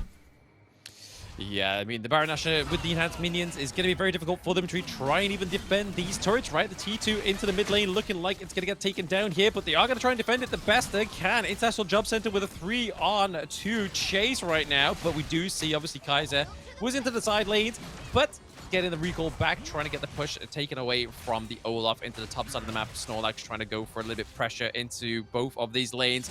Whilst they try and go 5 here, okay. Final Wax gets the pull in, but nothing's going to come of this just for now. Yeah, no Varus flash and no Darius flash used in that last fight. It looks like Varus was trying to flash forward to get a pick onto the Zeri. And as I said, like, I feel like there is no way the International Job Center can get onto the Zeri. Look at that. Every time that any sort of crowd control gets hit onto the Zeri, he has QSS, he has a Milio Ultima, and to be honest, Milio might even get Veil Enchant as well. So there are 3 ways in which they can stop any crowd control to getting on top of the Zeri. And I think outside of the crowd control, they don't have any ways of getting onto the Zeri at all. They have the front line with the Olaf, with the Poppy, and also the Volley Bear. Also cleanse as well. Thanks in chat for reminding me about that. There's also a cleanse in there. It's actually that's actually 4 ways. And you're seeing now Zeri is just running over this team fight, dodges away from the chain of corruption as well. Milio is just standing by the side of the Zeri. Zeri dashes over the wall.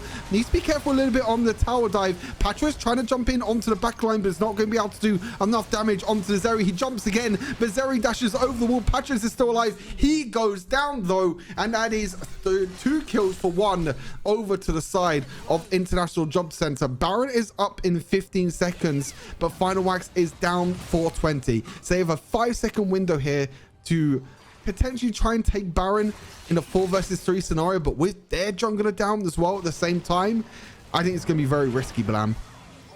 Yeah, I mean, it's definitely not a risk I would take here because obviously the snipe from Varus as well as they're going to try and turn. Can they keep themselves alive exactly into the backline there? We do get the stun onto the Poppy, but takedown onto the Varus is going to be pretty frightful for the side of the Ultimate Baguettes as they're trying to take Final Wax down once more. They're trying to chase for him. They get the kill onto Final Wax again. So no smite for the side of Ultimate Baguette. So this could really be a free invade here for Snorlax if he really wants it. I mean, the Baron's going to go down. The Elder's going to go down at this point. Both major objectives are going to go down. It looks like Final Wax was trying to TP into that fight to try and save the day, to try and stop them from winning this game. But I think it's all International Job Center at the moment. Random is tanking so much damage on this front line. Volley Bear is just going to jump on in. They might not need the Elder Dragon to finish this game. Patras tries to flash away as a distraction. That's not going to be enough. Heste is going to drop down as well. Random's going to keep on running down mid. They don't have any minions, so they might just go back, play towards the Elder Dragon, play safe. But again, look at this. 0 deaths for the Zeri, 0 deaths for the Milio. Both of them completely untouched, and they just have no way of diving on in. You know, when you pick this double AD carry composition, you need to find a way to get these AD carries ahead to try and defeat the likes of the Enchanters, the Zeri coming on through as well. But what can you do when there's just no one that can even kill or even get onto the Zeri? Yeah, exactly. I mean, just no access into the backline for the side of Ultimate Baguettes. I mean, they had the likes of the Jax as well. Obviously, Leona can try and set something up as well. But the way it's kind of been trying to manage that access into the backline has not been the most successful for the side of Ultimate Baguette. And you can really see here that International Job Center just had a field day with this, right? I mean, going back in with another fight, Randoms into the back line there, trying to push them in as well. Patras looking pretty low. He does get taken down as well. Hestes is going down. I mean, they have the Elder Drake with the Execute as well, just making this a little bit too easy for them as they're going to close out this Game 3 for International Job Center, pushing them all at the Crystal as well. The Nexus trying to get a triple kill. Final okay. Hello, but Snorlax is just going to be able to sustain and just tank through that one with the minions at the Nexus. That was a little bit close. Final Wax just pulled 2 people underneath the base tower and nearly killed them all with his ultimate. That could have gone horribly wrong there for International Job Center, but in the end, they are able to close out the victory. Again, for me, the big picks there was that Milio. I mean, I think it was very smart for Ultimate Baguette to deny away the Kai'Sa. You know, as soon as that Midio gets hit, the best AD carry to play with an Enchanter support right now in the current meta is going to be the Kai'Sa. But when the Kai'Sa gets taken away, you're kind of limited to what else you can pick. So they pick away the Zeri, but Zeri again is another great champion. I mean, Zeri and Milio would have been deathless if they didn't int underneath the Nexus right at the end there. But still, look at the performance overall from both Shy and Quant. Okay, we won't talk about that. That's fine. I mean, it happened, you know. It's been a long 2 days. I'm just saying. It's been a long 2 days. Sometimes my words might get mixed up a little bit. I'm just blown away here by everything possible, and I'm blown away by what's going on here. Big thing here. Okay, this is big. This is big. Have you noticed something, Blam? There's a lot of J's. There's a lot of J's on there. Yeah. You know who that is? No, you don't. It's Josh. He's been subbed in for game number 4 here for Ultimate Baguette. So a little bit of a switch up here. Josh, one of the substitutes for Ultimate Baguette, is being subbed in here for game number 4. This is going to be absolutely crazy to see what's going to be happening here with Josh coming in. I mean, Josh and Heste in the bot lane is going to be very, very fun to see how well they're going to perform here. The sub coming on through.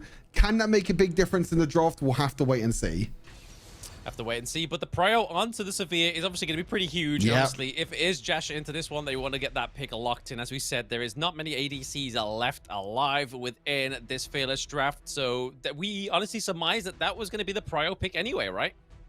No, exactly. I mean, with no other AD carries left, that's all that's left. So it's such a really important first pick here for Ultimate Baguette. You pick the Severe, and to be honest, there's not a lot of tank supports left as well. So you could pick the Severe with Enchanter supports. You know, we're thinking of Lulu now, Seraphine coming on through. These Enchanter supports are going to be so big when it comes into these next few picks to see what else is going to be left open. This is game number 4 of a potential 5-game series. It's already been a hell of a series to watch. There's been so many twists, so many turns, and I'm sure there's going to be more to come. And there we go. The Nami gets locked in. The Enchanters are here to play. Nami locked in. It's time to shine. Just give us a Lulu now. Just make it happen. Enchanter versus Enchanter. They're coming on through. Karma can also be very good. We saw this before, I think, in yesterday's series with this combo of the movement speed with Karma plus Severe as a combo is going to be very, very huge. And it looks like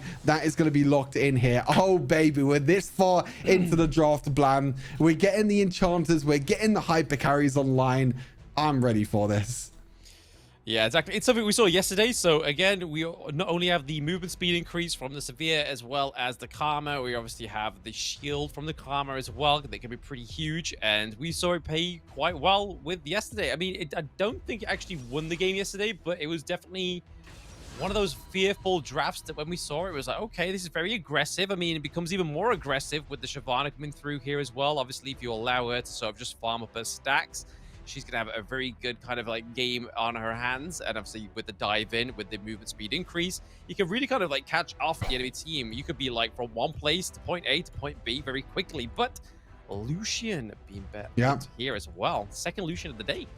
Lucian Nami, classic combo in League of Legends, also a classic combo in Wild Rift as well. A very strong combo that you can look to dash in, play super aggressive. Lucian's double tap works on Nami's third ability. But look on the other side, Final Wax gets his Shyvana that has been banned away a few times in this series. And you talk about the movement speed as well. Shyvana is one of them champions that loves movement speed. We got the Karma by her side as well. We got so much movement speed, and the Severe giving Shyvana movement speed as well. So this that Ultimate Baguette are building in this game number 4, but I feel like this is the time that we could be going into a game number 5. Potential game number 5, right? I mean, we do ban out the Jarvan, obviously, for the single target CC lockdown that can come through. With the Catalysm is a good pick here. I mean, for trying to pick off the Severe and trying to, like, keep a lockdown could be pretty huge for them. Or even the Shyvana, right? Like, as soon as she leaps in with the Dragon, lock her down with the Catalysm. Could have been a huge pickup here for them. We saw Jarvan in the previous series. Not going to quite come through this time around. Singe getting picked up as well as the Morgana. Interesting. Obviously, the side of International Job Center don't really have the AP. Obviously, Nami is going to do AP damage, but is it going to be enough for them? Probably not, but the Naz is coming through here as well. Ooh-wee. Yeah, NASA's coming on through here. Another really strong solo lane pick. I mean, both boards at the moment, I mean, I'm seeing a Vladimir option here. Vladimir could be a really, really big pick for either one of these two teams. That hasn't been picked up yet in this series. Both teams also need a little bit of AP damage. You know, Karma isn't too much as well. Dr. Mundo could be an opportunity here. It's not going to be that great in terms of tank, but there it is. There's the hover of the Vladimir. As soon as I call it, it gets locked in. Really nice pickup here for Ultimate Baguette. And again, Vladimir just works really well with movement speed, works well with dodging skill shots, getting out of fights, but also engaging in fights at the same time. That movement speed inside the Sanguine pool with his ultimate as well is going to be really impactful in these team fights. What's the last pick going to be, though? We have to see what the last lock-in is going to be here. It's going to be one of the other solo laners for Heste, and it's going to be Dr. Mundo locked in as the final pick. So a little bit of tankiness again, more frontline to help with the likes of Shyvana, and again another champion that loves movement speed. This draft from Ultimate Baguette, sorry, is about movement speed, running in and slapping the faces of International Job Center, and that's exactly what they want to try and do. Oh, we're finally gonna get the first Gragas. I think it is. I don't think we saw Gragas yesterday at all, right? Like, the Gragas coming through here is obviously to be locked into the jungle. Again, the AP was needed onto the side of International Job Center, but like you said, I'm coining it the Lightning McQueen draft. They love speed. They need to be speed. And that's what they've got onto the side of Ultimate Baguette, where Lucian was just popping off. I believe he went something like 5-1-0, 5-1-8 or something like that, towards those kind of like numbers. But then the same thing happened with the Vladimir as well, right? Vladimir had a fantastic KDA. So I feel like it's going to be the battle of the Vladimir against the Lucian overall within these team fights on who does the most damage and who gets to pick up. Yeah, again, the big thing here is really trying to shut down this Vladimir. You know, we've already seen through this weekend that Vladimir can be a really strong carry. We saw it in the previous series as well. Once this Vladimir gets 3 items, it's very difficult to lock this champion down with so much movement speed that you're able to get, so much burst potential as well. Josh does need to be a little bit careful. You can see that the Nami is very oppressive during this laning phase and can be very, very annoying to deal with, as Josh has to go back and get that honey through. But as I mentioned, the Vladimir, once he gets 3 items, is going to be very, very powerful. And I think Carlos flashing the platinum rank as his rank. There you go. If Carlos can make it into the grand finals of EMEA being platinum, then you platinum ranks out there could do the same as well. But yeah, he's going to be against the NASA. So there's 2 very late game scaling champions in this bot side that are just honestly going to be snooze fest farming throughout this whole game. Exactly. That's what they're going to do. Just leave themselves to themselves and just try and just get as much farm as possible, right? But into the mid lane, I feel like that's where the most brawl and obviously damage is coming through right now. Trying to get the poke onto Jash, onto the Severe. But at the same time, we're going to see the ricochets come through, trying to get the pick-offs and do a little bit of poke damage onto the Lucian. So just trading blows, just trying to potentially maybe set up a gank for the junglers. The River Sprite does get taken here for Snorlax into the bot side of the map here. We do have, obviously, word that Snorlax knows where Snorlax is. Quite looking pretty low as well. So we can't really expect too much here from the Nami in terms of maybe trying to set up some kind of like knock-up. Don't want to kind of overextend. Be careful. Yeah, Snorlax just needs to be a little bit careful. You know, he wasn't able to clear through his blue side. He actually prioritized the Scuttle Crab, which is very smart here from Snorlax, knowing that Shyvana has a much faster jungle clear speed than him. So he just takes the Scuttle Crab. And actually, Wukong was able to take the Scuttle Crab in the top side as well. So Final Wax is still sitting at level 4 this game, and Snorlax is up to level 5. So a big advantage already here for the jungle for International Job Center. As I mentioned, you know, taking that Scuttle Crab instead of clearing the blue buff can be very risky, but just want to deny it away here from Final Wax. But Final Wax does get level 5 by invading into the enemy's Krugs. I'm just going to go back for farming for now. I think this game is going to be very much to do with farming the late game team fights. Shyvana needs farm, Vladimir needs farm, Nasus needs farm, Severe needs farm as well. These are champions that have incredible late game scaling, but the early game is going to be a bit of a snooze fest unless some mistakes happen across the board. Potential mistakes, yeah. If they do happen here, they could be punished. Oh, the amount of damage that Nikolai. Oh, using the cleanse. Oh my jeez. God, what? Keeping me on the edge of my toes here. It's just like, we could have got the first blood there. It would have gone over to Nami, but still first blood overall, rather than denying that from Ultimate Baguette. Could have been pretty huge here, but a big, obviously, invade here, taking the blue away from the Shyvana. Really big. Yeah, I mean, the invades are really, really smart, knowing that Shyvana is pretty much a useless champion in the early game and just as a minion is not even going to do anything at all, really. And now you're seeing the problem that the Severe has during this early game. This Lucian Nami combo is starting to be really annoying for Josh to deal with right now. Currently a 100 goal behind, but that's going to not be too much big of a lead. But you can see how it's just really annoying at the moment to try and deal with any of that sort of engage or anything that's happening at the moment. Atras right now again bot lane, nothing really too much happening at the moment in the bot lane with Patrez just trying to dive on through. It looks like Snorlax is gonna go. Oh no, Snorlax, we didn't see that. We did not see that. No one looked in the bottom left hand corner, right? No one saw Snorlax ulti. Okay, all right, we're good. All right, back to normal play. Looks like the Lucian Nami is going to take the Skull Crab, as we saw the picture-in-picture just catch Snorlax ultimate on point. Maybe realizing no maybe rewriting history. No rewriting history. Come on. Nami's dead here. She has no flash. Yeah, Nami's dead. Final Wax is going to get a kill here. Bit of a mistake. Oh, yeah. I mean, you don't want to be giving up a first blood, but at the same time, you don't want to be giving it so easy as well, right? But that was probably just flashing in bot lane. International Job Center, but at the same time, there we go. Random does get the kill, but is paid back straight away thanks to the turret takedown. 1-for-1 trade. I think both the players will take that in the end, to be honest. Again, oh, okay, we had a bit of a switcheroo. We're doing a ring around the rosies in game number 4 here.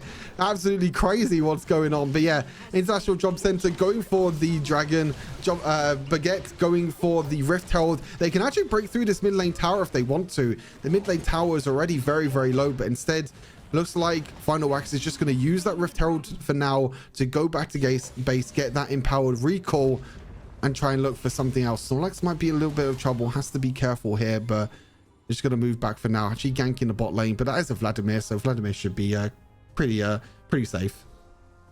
Should be fine for now. Obviously, you can use the Sanguine Ball if they do decide to obviously commit for a big dive here. But Randy Vito is been taking a lot of damage already, and he's kind of take the bait. What is Petrus doing? Is he going to be able to survive this? Obviously, with the help of the Karma, he will be able to try and just chunk a lot of that damage and keep alive into that bot side of the map. But he has to be careful, not taking too many of those baits, especially when you got a Lucian and a Gragas down there. We do see the Final Wax is taking a bit of a rotation as well down to the bot side of the map, just in case they do need a little bit of help. But already, International Job Center taking away those dragons from the Shyvana is probably a good cause for them. They're even trying to take away more buffs here. Like, look at this. They're taking Shyvana's blue buff every single time it's up and available. You're seeing the struggle at the moment that, you know, Final Wax is having at farming through the jungle. But to be honest, for him, it's completely fine right now. He was able to get the first blood with a mistake from the Nami, because remember, Nami used that flash in mid lane to flash, ignite, and try and kill Jash. He wasn't able to kill Jash, and with no flash, Shyvana was able to get first blood. And with that first blood, and with Shyvana farming up so quickly throughout this whole jungle, you can see nearly 1,000 goal lead at the moment for Final Wax. And Shyvana is a champion, and once she gets ahead, she's so difficult to deal with. And when you've got the likes of Karma and Severe behind you with that extra bit of movement speeds, the scaling is going to be very scary here on the side of Ultimate Baguette. Rift Herald does get used in mid lane. It looks like they're going to try and do something. This Rift Herald might not even charge. It might just be a completely useless Rift Herald. Oh no, that is that's not very good, but it worked as a distraction to try and get top lane tower. It looks like they might get top lane tower here. Gragas going on in. Gragas barrel misses again from Snorlax. It's a 0-2 at the moment for Snorlax barrels on the ultimate, but top lane tower has gone down for Ultimate Baguette. So even though the Rift Herald didn't charge in the mid lane, they actually got all the tower platings top lane, and they got still at the first tower of the game. So overall, not bad trade overall for Ultimate Baguette.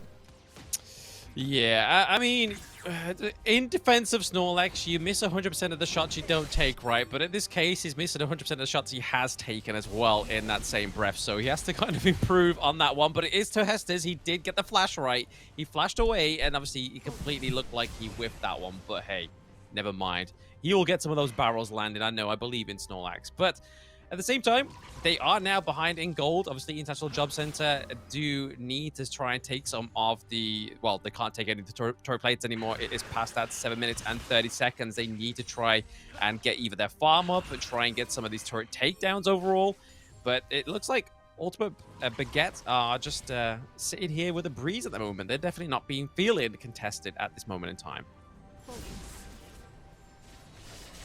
For now, I mean, both teams are just farming up. There's no real there's not really too much action happening in this game, you know, as expected. Really, Army Wave does come through in the mid lane, but nothing else is going to happen. But as you mentioned, you know, there's not really much action happening in this game so far. It's more to do with farming. It's more to do with scaling.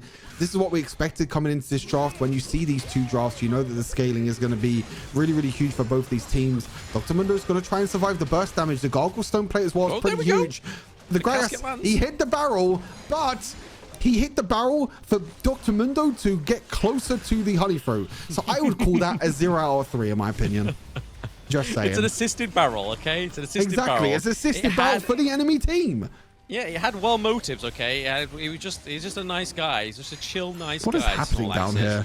But yeah, there's a bit of a dive here. We do use the little bit of the minion there, the disguise of the Wukong clone, just to be like, hey, like, don't take the bait. Don't take the bait, but they do take the bait because T1 in the mid lane does fall as well. So a little bit of these mistakes here for the side of Ultimate Baguettes, but we are getting some fire back. We do see that Shy is able to get the kill over to Patras as well. So I'd rather take a T1 than a kill, to be honest. So good pick, though, onto the Vladimir. Again, putting the Vladimir a bit further behind. The gold lead right now is just all in the hands of this Shyvana. I'm really worried right now because this Shyvana is getting so far ahead. Not even building any Mad Resist, going at Zeke's Convergence as the second item, being one of the strongest items in the game. You know, knowing the champions like Olaf build Zeke's Convergence, even Shyvana as well, just shows you how much stats and how much value this item can give, not just for Enchanter supports, but also for carries at the same time. So that's going to be a lot of armor, a lot of damage going over to the Shyvana. And that's all that Final Wax is doing at the moment. He's just farming, he's farming, and he's farming. He wants to try and get to at least 3 or 4 items before he joins any of these team fights. But that's all the gold lead right now. It's a 2,000 gold lead. And all of that is on Final Wax right now. The rest of the lanes are pretty even. You know, there's a few hundred gold leads here and there, but most of it is pretty even for now. Pretty even for now, and obviously say, like, we have 2 fully built items as well, obviously onto the Shyvana, whereas we only really have the Lich Banes onto the Gragas for now. I mean, obviously, in terms of AP damage, it's not going to be kind of like what you need, regardless of the fact that there's little kind of magic resistance built onto the side of Ultimate Baguettes, because it's kind of paying off already. Ultimate Baguettes having the pressure into the top and into the mid lane, they definitely are playing this one a little bit more of a full picture play rather than just like, hey, let's get a few kills here and there and see what happens. But once again, we're seeing the Mundo and the Nasus just duke it out into the bot lane. Really not being contested, but just kind of locking random into place so they don't have to worry about him just yet. It's probably the good call here for Ultimate Baguette for now. You can see that they put the Mundo against the Nasus, so Nasus can't get any more kills.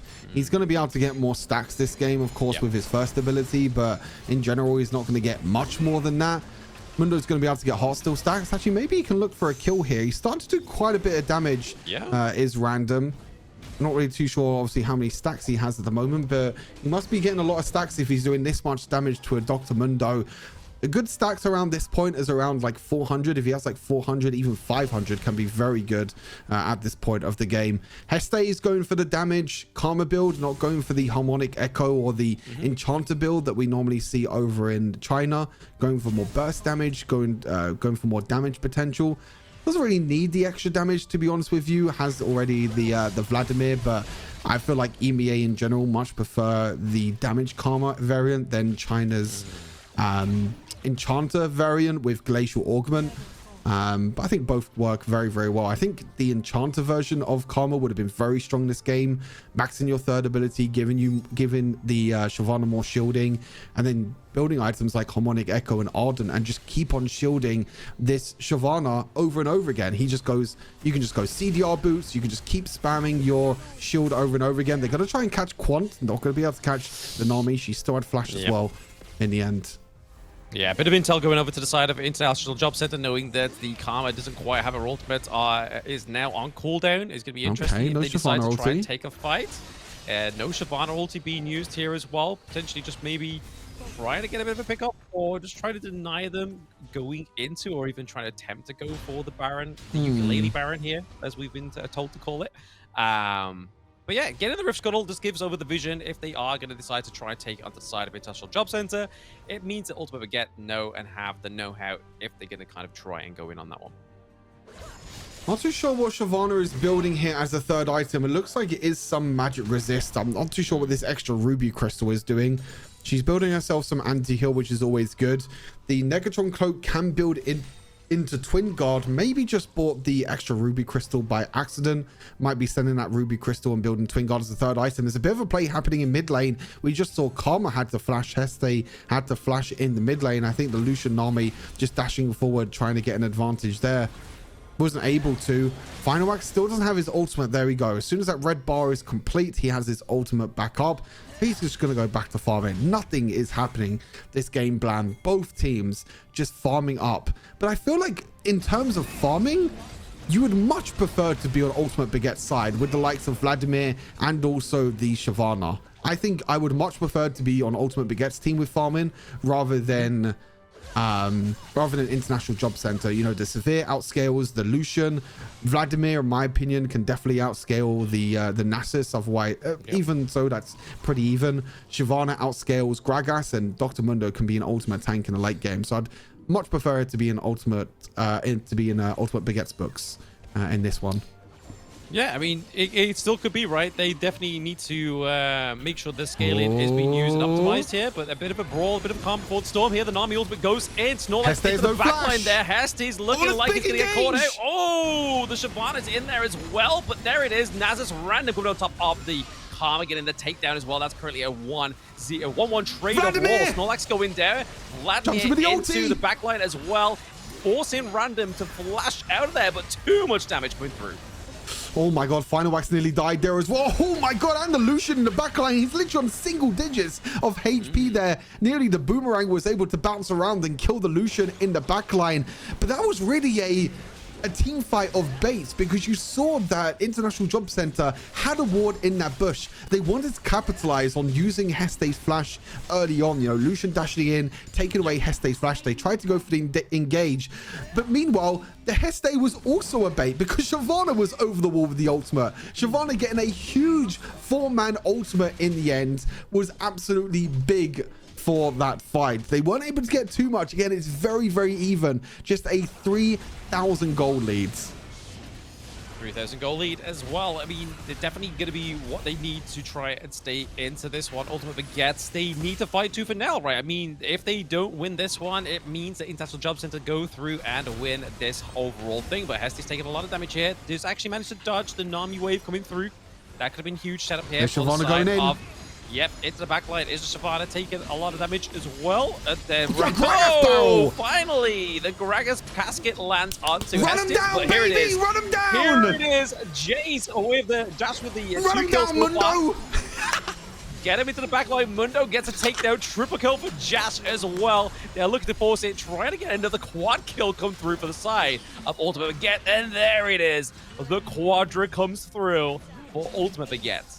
It only took 17 minutes to farm up to this point, Blam, but this was the whole point of this team composition. You use Heste's shields, you use Severe's ultimate, and you run them down like absolute dogs. Mundo tanking so many tower shots, and what a way to end the Rift Legends Showdown, Blam. We're going to a game number 5 in Fearless Drafts.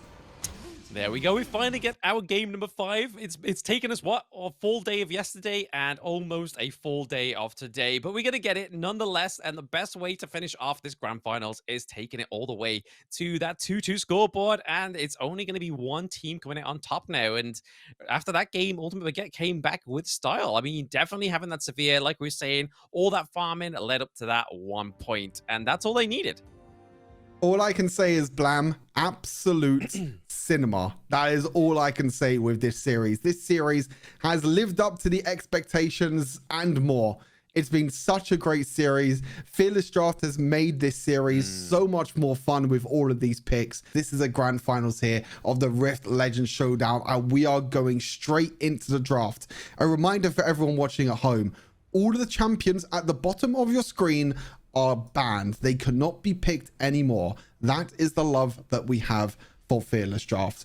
Now, I did just see in the yeah, I think we're all good. I did just see in the game chat as they're a little bit ahead that I believe there was a misban somewhere, but I'll see that a little bit I'll see that a little bit later on. I don't know if it's the set that's the rises. I don't know. We'll figure it out as it goes along. But anyway, in terms of bans, I mean, we're going to see Raid Chalks. We're going to see Rumble. We're going to see probably a Kali being banned as well. They're the staple, and also Nocturne. Outside of that, not really too sure what else is going to be banned at this point. Exactly. I mean, we can only follow suit and only see the actual details that we've been seeing for the majority of the games played this far. So obviously, stuff like the Aatrox is going to be the bans that we're going to be seeing up until now. I mean, the Kazakhs here, again, it's just taking aim at that jungle pool, right? I mean, trying to get rid of those carry potential jungles that we know Final Wax can play. So taking off the Kazakhs, the set here could have potentially been obviously into either the side lanes, support set that we used to see years ago, potentially as well. Just maybe trying to spice things up here, International Job Center, with these bans. I mean, with all of these bans, there's not really much else you can do. There's the misban that we think is the rise. There was a misban that they did mention in the chat that is a bit of a misban. So I believe this ban is rise. I might have to get a confirmation. Maybe we'll get confirmation from a referee or something to see if that is a rise ban. We'll have to wait and see. Nocturne being banned as well. Again, as you mentioned, banning away the carry junglers, the Nocturne, the Kazakhs, banning them away, making sure that Final Wax gets on a pick that maybe he doesn't feel too comfortable on as a carry. Because I feel like he's really been the driving force here for Ultimate Baguette. You know, the Shyvana game and also the few games before that as well. So make sure the Final Wax doesn't get there is very important. Exactly, definitely. I mean, in terms of obviously carry jungles, Vi you had obviously well. the Lee Sin, the Vi's been banned out, but Rumble is available for International Job Center, so they're going to go for the Rumble. Could Ultimate Baguette go for the Kali here as well? It is wide open. There's plenty of potential. I mean, especially the fact that they're on red side and they got 2 picks here as well, right? No, I mean, the Kali is going to be picked here. I mean, what Ultimate Baguette here is everything is left open. The Akali is open and the Rumble is open. So this is 2 really big power picks. The Rumble and the Akali, 2 big power picks. The insta-lock of the Lulu here. We talked about Enchanter supports, how they're going to be very popular. Are we going to get something like the Yuumi as well here in game number 5? These Enchanter supports are going to be so important when they come on through. But that, I think the big matchup is going to be the Rumble and the Akali. These are going to be the 2 main carries in this team composition. Xin Zhao locked in for Snorlax. I wonder if they deny away another AD carry.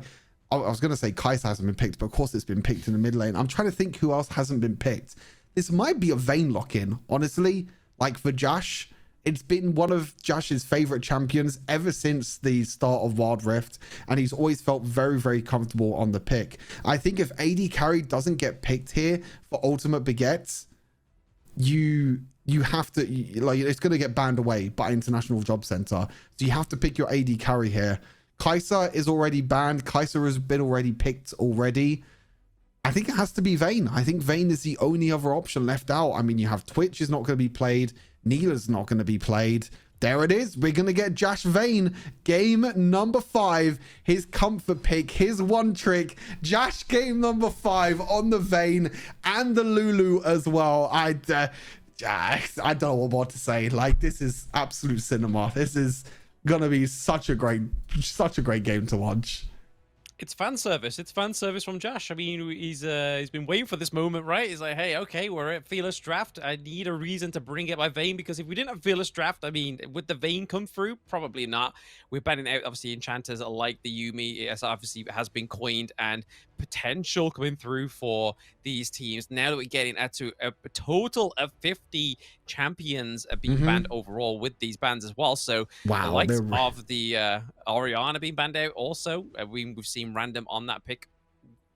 They are banning every single one of Final Wax's champions, by the way. Kha'Zix, Nocturne, and Bessa. This is going to be another jungle ban. Okay, maybe not. It's going to be the Singed. I thought it was going to be another jungle ban as well. They are banning everything possible away from this from Final Wax for him being the carry. But honestly, this game, it's nothing to do with Final Wax. It's nothing to do with jungle. We have to focus on this Vayne Lulu in the dual lane, and also what it's going to come up against. The Yuumi ban, I think, as well, is also very, very clever in this game. It's going to be very, very soft. Sion locked in for game number 5 as well as the front line. Oh my god, this is going absolutely crazy for this. Draven, what is going on? We're getting Draven game number 5 against a Vayne in the bot lane. What in the world is... Oh my god, this is crazy. This is absolutely bonkers. Like I said, they're hovering over the river, and they're hovering over the Volibear. These are picks that have already been picked, so they can't go for these. The Sion here is obviously going to be an interesting one towards the end of this draft. We did see it in the last series as well coming through. Did it go well? Not really, but the Volibear being picked here, I mean, I don't think that should be the case, right? No, Volibear is not going to be locked in. I believe that's a Mumu, if I'm not mistaken. Okay. I think a Mumu has been locked in here for Final Wax. Just need to get confirmation here from the referees, because Volibear was already picked all the way back in game number 3. But I think someone didn't have Volibear unlocked. So yeah, I'm not really too sure what that pick is. It's going to be pretty huge for the side of International Job Center, but here we are. Less waiting. We are into the last game for the Rift Legends Showdown. The grand final, game number 5 begins now. Draven Maokai against Vayne Lulu in that dual lane is going to be the lane to watch in this matchup. This Draven really needs to get ahead during this early game. Sion being picked, Final Wax on a Mumu in jungle. Everything is happening. Oh, production is coming up huge in this game number 5 as well. Damn, we're getting the crazy production here for game number 5. We're getting spiciness. Everything's coming out at this point. I mean, the picks are coming out, production's coming out as well. There's all swings and roundabouts here in game number 5. Hey, we had a barrel roll transition, right? We had a barrel roll transition. We have picture in picture. We have split screen. I mean, the best thing they could do is serve us some food at this point. I mean, that's what I'd really want to be seeing. But hey, we can wish for things. If wishes were fishes, the world would be an ocean. But we're seeing a bit of a kind of access into the enemy jungle here, trying to contest them in their own safe space. Got to be careful, Eddie Mumu. Maybe just trying to take away this red buff from them. Maybe try and give it over to Draven. It would be pretty huge for them as well. But Beyblade gets a double knock-up here as well. But we're going in with the knock-up. Oh! That is going to be first blood going over to the side of International Job Center. But all that time going on, we've seen a bit of a fight go into the bot side of the map. But it looks like the Akali's not looking too good down there. Yeah, the Maokai Draven is always going to get that mid lane priority in the early game. You're seeing how much damage Draven can do in this early game, just auto-attacking the Lulu, auto-attacking the Vayne from afar. And Amumu is one of them champions that you can easily invade. It is against the Xin Zhao as well. So Xin Zhao is going to be able to invade, go on through into the enemy's jungle, take away that red buff, and Amumu is going to fall a little bit behind. The kill is kind of dire as well, because that also went into the favor of the Xin Zhao, which is going to mean that the jungle is also further ahead. But we have to remember, Amumu is not really a champion that needs that much gold. Amumu is completely fine after he gets like 2 tank items. He can be a frontline tank. He just needs to be there for his crowd control and to protect Jash. That's all that his goal is at this game. So even if he falls a little bit far behind and he does lose a few jungle camps, I think he'll still be behind. He'll still be fine in this game. Still be fine. I mean, he gets his maximum utility at level 5 as well, right? Like, as soon as he gets his ultimate, that's when you can kind of, like, try and go for these big cheeky engages as well, or try and sort of, like, lock down the enemy team squishier backline using those wraps on top of the ultimate. A huge CC. It just kind of sets up some great team fights as well. So, like you were saying, doesn't need the most gold. Once he gets 1 or 2 tank items, especially one of the burning items as well, that just does the damage over time as well as his tiers. And as long as he's got his blue buff, he'll be absolutely fine. Yeah, exactly that. I mean, you're going to see, though, another invade coming in here. International Jump Center really want to put this Amumu behind. Looks like the blue buff is now being invaded. And you're seeing the problem. The Vayne Lulu is just stuck in mid lane. They get their lane pushed in really early on by this Draven the Maokai, and now the blue buff has been taken. Amumu is falling really far behind now in this early game. That's now the red buff and the blue buff taken away here. And the only thing that Amumu can farm at the moment is his, Raptors and his Krugs. Patra's in the mid lane, in the bot lane, sorry, trying to go for the solo bolo. Random still has his abilities left. Shot blast acceleration gate. Is he going to look for the dive? Snorlax is also there. Amumu finds a kill in the mid lane. Meanwhile, in the bot lane, Snorlax, what the... Hello? We're missing everything. We missed the kill in mid lane. We missed the kill in bot lane, but it is a 1-for-1 trade. Amumu was able to get a kill in the mid lane. The good thing for International Job Center is the death didn't go to Draven. Draven still has his stacks. Top lane, Rumble with the 1 versus 1, but the Sion passive comes on through. Can he run down the Rumble? One more auto attack. There it is. 1-for-1 trade for the Sion in the end. Had to blow his flash, but another 1-for-1 trade. And this game is... I don't know what to say in this game anymore, but it's just an absolute fiesta. There's so many picks that I wasn't expecting to see, and it's just so fun to see all these picks in this game, number 5. Yeah, so many picks, so many fights going across the map as well. Obviously, we saw the takedown in mid, takedown in top lane as well. Obviously, a bit of a clapback for the Sion there using the second win that he has. That little bit of afterlife was just enough to obviously negate that overall win there for International Job Center. But right now, the most important part is these neutral objectives are coming up right. We have the Enchanted Ensemble as well as the Mountain Dragon. We've been seeing a big progress for the Enchanted Ensemble more so than the Dragon. So already on the Enchanted Ensemble is Snorlax. They don't want to give this one over. Oh yeah, I mean, this is a good play though, in my opinion, from Ultimate Beget. I think the big thing here is that you really want to make sure that you have the scaling. You don't want to go for these early game fights. You don't want to contest the Rift Herald in the early game. Taking the Dragon is completely fine, because what you'll be able to do is use that Dragons for scaling. You're not going to fight in the early game either. You just trade objectives in the end. You let this Vayne and you let this Lulu scale. You do not want to fight. You just farm underneath the tower and hope for the best. Does look like the Rift Herald is being used in this mid lane. Not too sure if it's going to be enough to take down this tower. The Vayne is going to look to farm for now. As as you can see, some tower planes being used in this mid lane. Actually, at the moment, Vayne is looking pretty good in terms of the gold lead right now. In terms of gold difference, sorry, I should say, to the Draven. Draven should already be having a gold lead at this point during the game. But actually, so far, it's looking really good for the Vayne in terms of scaling and in terms of, staying ahead of the Draven. Yeah, just a bit of collateral control down to these matchups, right? Like the fact that you don't want the Draven to go ahead is, in terms of itemization of gold, is probably the main goal here for Ultimate Beget in this 6-minute march of the game. So they've got to be careful, and they are doing that. They're basically approaching all these lanes with caution. They know that they can't enable International Job Center to do the scale in. They can't get the lead that they need. But overall, International Job Center, not just in that lane alone, but globally have that lead about by 2k. Able to get the Rift Scuttle, I believe, was with Beyblade Pro there, potentially. But Random looking to go head-to-head here, trying to do a lot of damage onto the Sion. Yeah, not going to be able to do a lot of damage, unfortunately, onto the Sion. You have the hard steel already completed. You have the plated steel caps as well. Sion actually might be going down here on the top side. Very low on HP. Snorlax is also up there as well. And looks like they will be getting a kill. Sion goes down into the top lane. The trade might be able to come back. Note the Sion passive is just going to clear the wave for now. And nothing else is going to be happening in the top side. Meanwhile, in the mid lane, this could be a big pick. Whoa.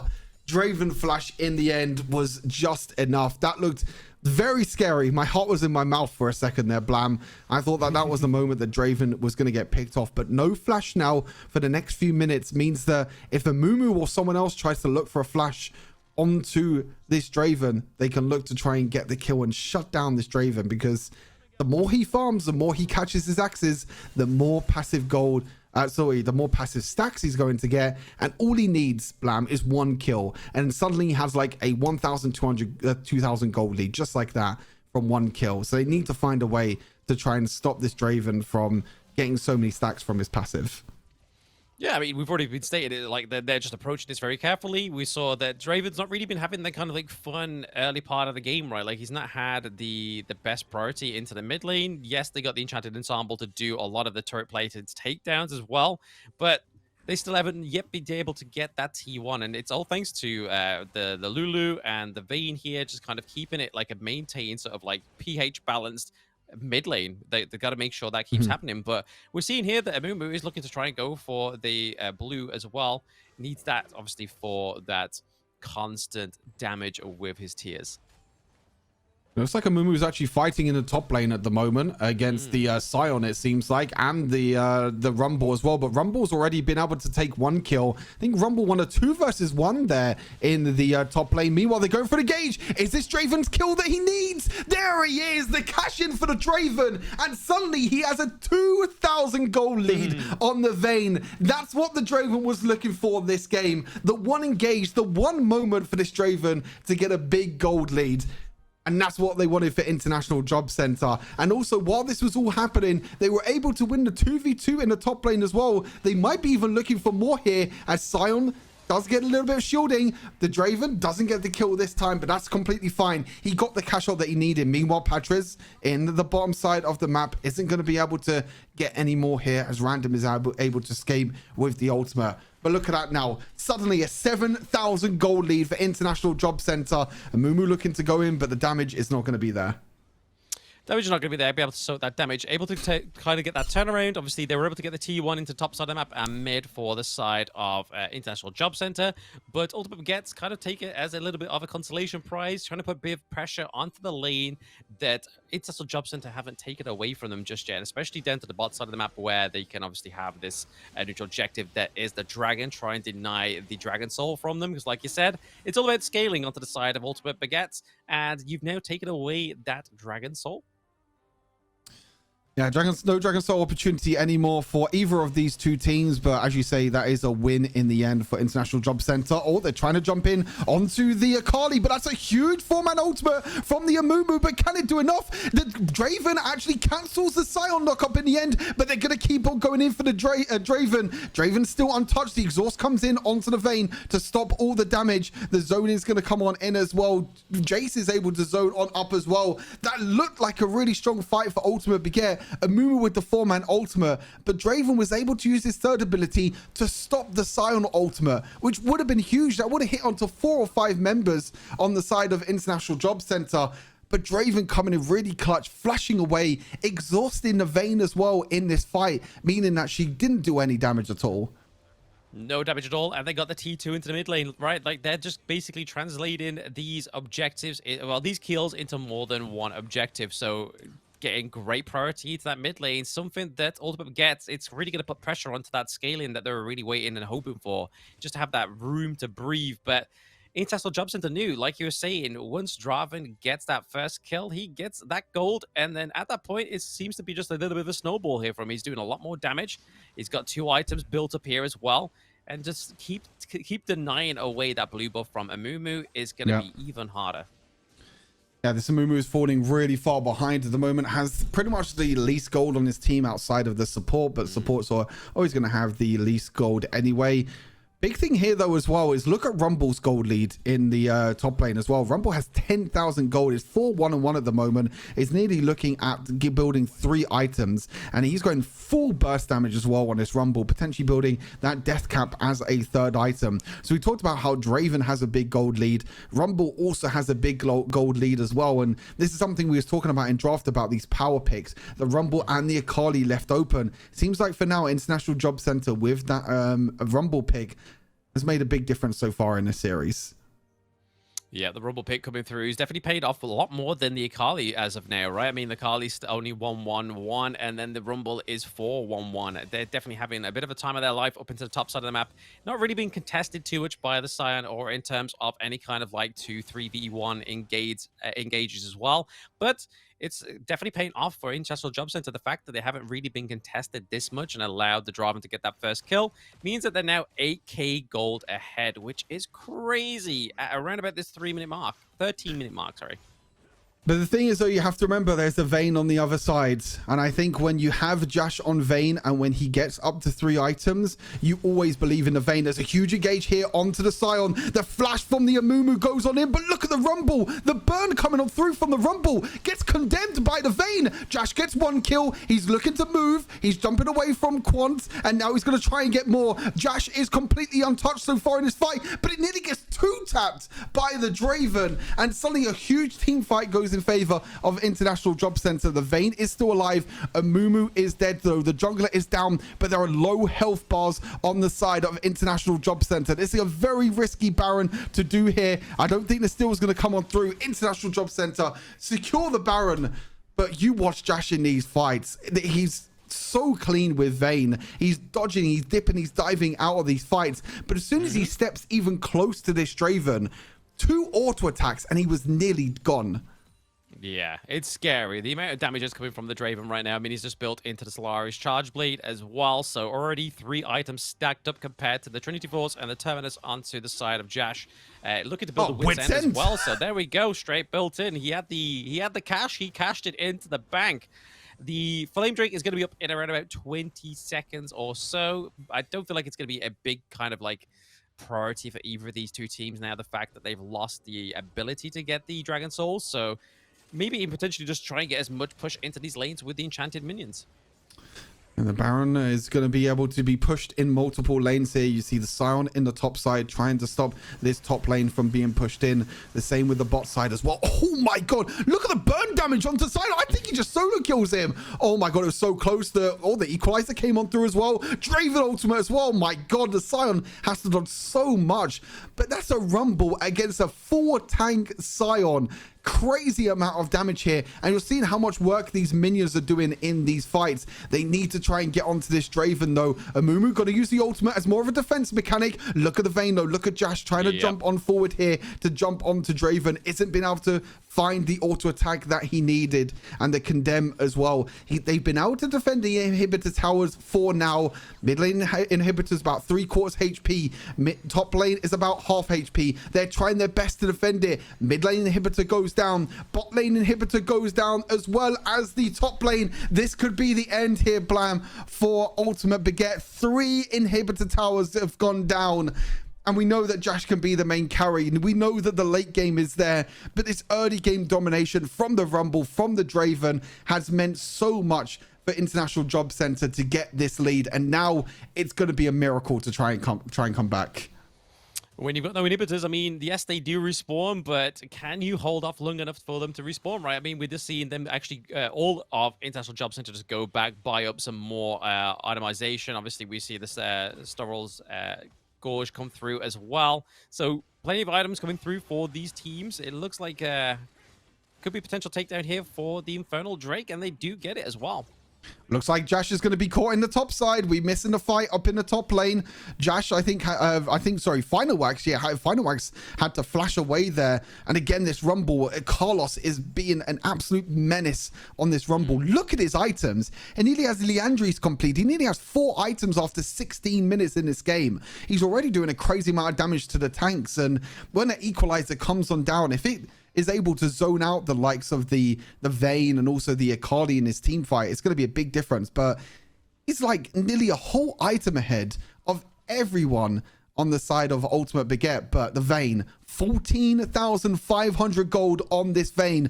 All the eggs are in this Vayne basket here for Ultimate Beget. It's all going to come down to Jash in this next fight. The super minions are pushing in, but they need to contest this Baron. If this Baron goes down, this could be game ending here for International Job Center.